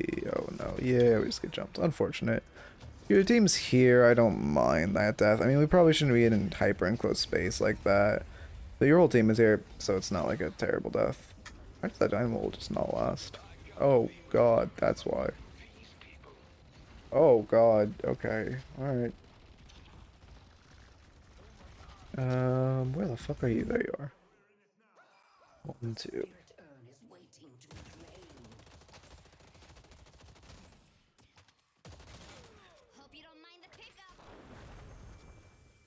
We're ulting mid, yeah, that's fine. I mean, this Walker's super important. We have... Oh, we're actually down players. Okay. I would be careful going in here. I think your role as Ivy in this situation is just to, like, throw CC. For 1, your team's trying to run away, so peel is super important. But for 2, you know, you're down 2 teammates. You don't want to jump in and commit to that fight unless you see someone like 1 HP who just happens to be there. So for 1, going into that Walker range, like immediately dive bombing and forcing your stone form out, because I don't think you would have gotten hit by that Walker Stomp, but it was pretty close. It's not like that's the reason it's not great. But for 2, you just don't really want to be committing to that fight there. You want to just kind of poke from above, throw some Kutsus into the fight, throw some, you know, throw your bomb, peel for your teammates, and if you see an opportunity to dive bomb, you can, but you're probably going to be trading, so you would kind of have to see 2 people who are 1 HP, which is, you know, easier said than done. The Dino hit some evil ultimate game. I mean, yeah, it seems like he hit some... I mean, he hit that one decent one we saw, but his build is just... I mean, obviously, I don't... You know, you're going a kick build, you don't go 2 points into ult early, makes sense, but it's more the itemization that I'm questioning. Also, going heal max before you put 2 points into heal is not my speed, but that is more personal preference. You just stone form it, yeah. You're getting meleeed, yeah. Okay, like that parry, it was a good prediction. When we're fighting in Abrams, our parry shouldn't be predictions. Like, we should just be looking at him. Like, right there, when you went for a parry predict, now you're in a bad spot. Like, he is just kind of spam mailing, but if you just look at him and are ready to parry, like, if you're mentally prepping to parry, it's a million times better than a pre-parry. And I am kind of a hypocrite in saying this, because I'm very guilty of the same thing. But literally just, you know, staring at him, like, as you're running away, do a jump dash backwards, then if he goes for the melee, then parry him instead of just going for the gamblers. Yeah. I mean, like I said, I don't. The predict he is just kind of Abrams is just kind of spam milling without thinking. What you're just predicting is there's no real upside. It's just kind of like, again, I'm saying it myself because I'm so guilty with myself. It's just kind of a thing you do out of habit, but it's just if you just turn around and look or looking at him or like jumping away backwards and looking at him, there's no real downside to that. Besides, well, I guess if you have bad map knowledge, maybe. But you're just giving yourself a advantage in the fact that that second predict, which you fucked up and were put in a bad spot, would never happen. And you also are highly unlikely to miss it if you're like fully focused on parrying. I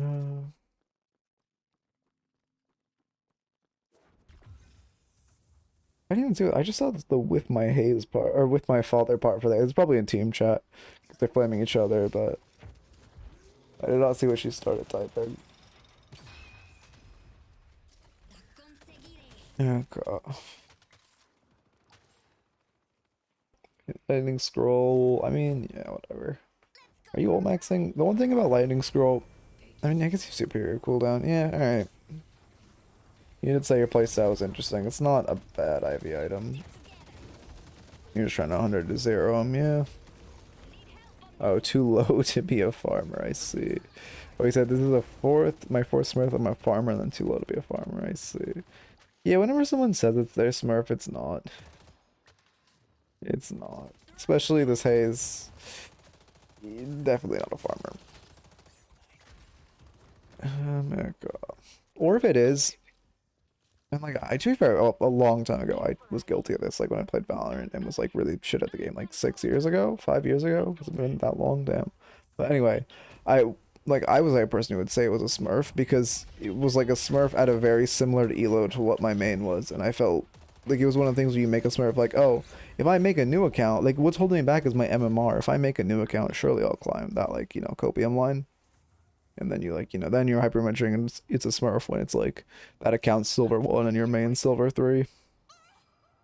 You slid out of camera again? Yeah. I really need like, I don't know. It's so hard not to get comfy as I'm coaching. Oh, I also need to turn up mic filters. Let me add that to the notes. My personal notes. Up mic filters slightly because I just hear my own breath slightly. It isn't major and I'm not going to do anything major, but I just want to like every stream I want to slowly just tweak the noise gate up by like half a decibel every stream, and then the second I start cutting out we go back down and we leave it. But I think that's the best way to go about it because it's not major and I don't think many people notice. It just mildly bothers me, and it also is, you know, mildly worse for audio quality. Unfortunately, you missed the stone form. We're also going in with no cultist buff. Before you go into this fight, or even like right now, you should just gobble a minion. Doesn't have to be a like tier 3 creep, but just any of the minions in their wave, just so you have that buff. Because the ability range would be nice. I don't think it would have made the difference on that stone form, but you know, you never know. Okay.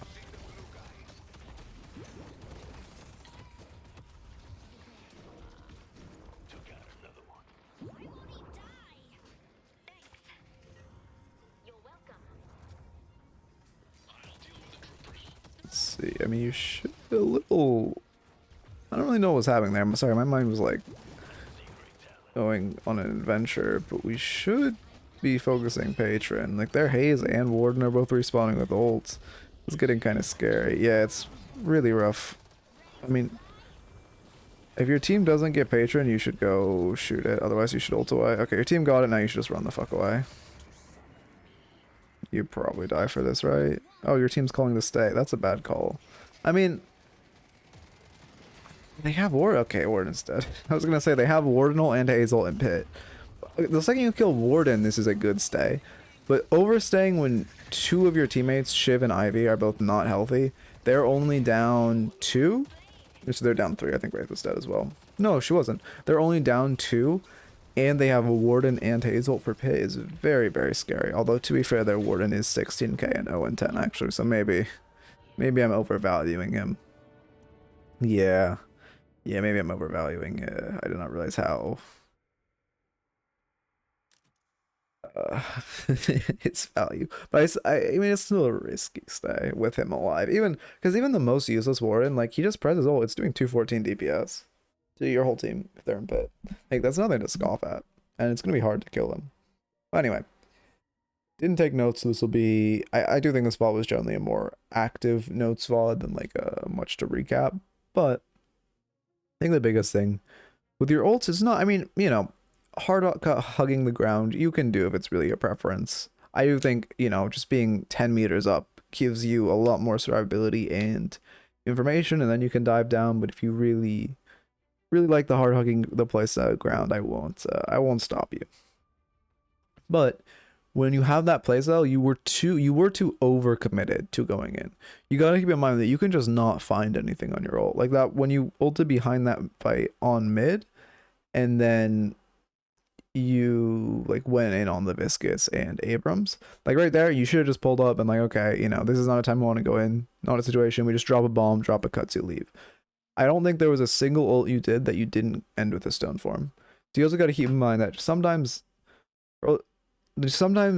you're not going to get like crazy value with your ult. And your Ivy, your ult has like a low cooldown, you have superior cooldown, you're not in too much danger.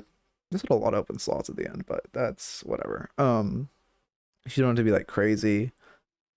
It's fine. What I'm trying to say is it's fine if you don't get a pick with your ult. Sometimes your ult's just not, you're not going to ult in a good opportunity, and that's okay. Also next, this is a little matchup particular, but when you have a Dynamo looking for ganks in his lane as an Ivy is very, very nice. You have as a Dynamo player, you have a very nice setup for a Dynamo gank, because if you get that knock up, you don't even really need to hit the stone form. Just getting the knock up allows Dynamo to get on top of them, get a good ult. Generally I tend to buy Rescue Beam to get saves off, so I just roam around in the air. Yeah, I mean that's good. Rescue Beam is a great like pivot and defensive item as Ivy to save people. Let's see. What was your team's damage spread like? Let me fix that glitch. You are also very hard spirit. I mean, as far as characters that can pivot, you are kind of well, Vindicta obviously should be bullet, but besides Vindicta, you and like maybe Shiv are the only characters that really have alternative viable gun builds. So if you don't know gun, it's probably worth giving it a couple tries just so you have the pivot in the back pocket for games like this.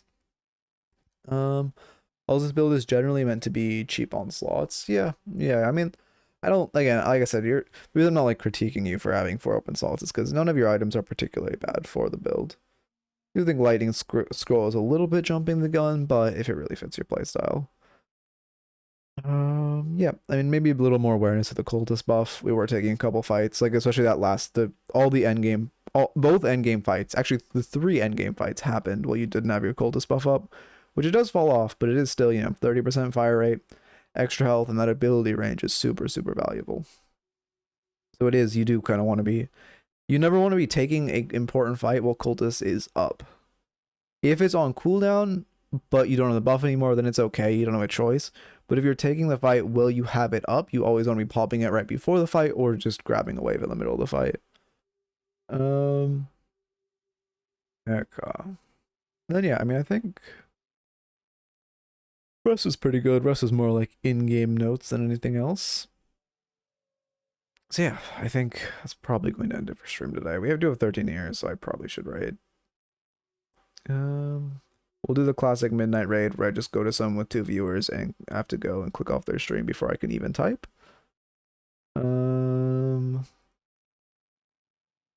Let's see. Let me go to, oh my god. I love Twitch. I love that it just force plays that on my homepage. Well, my bad, eardrums. Who's playing? Okay, we got this guy who I normally raid.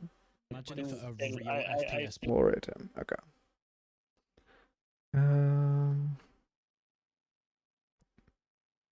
Deadlock meta opinion. Okay, alright.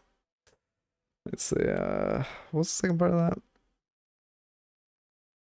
Channel part of that. Spine/raid.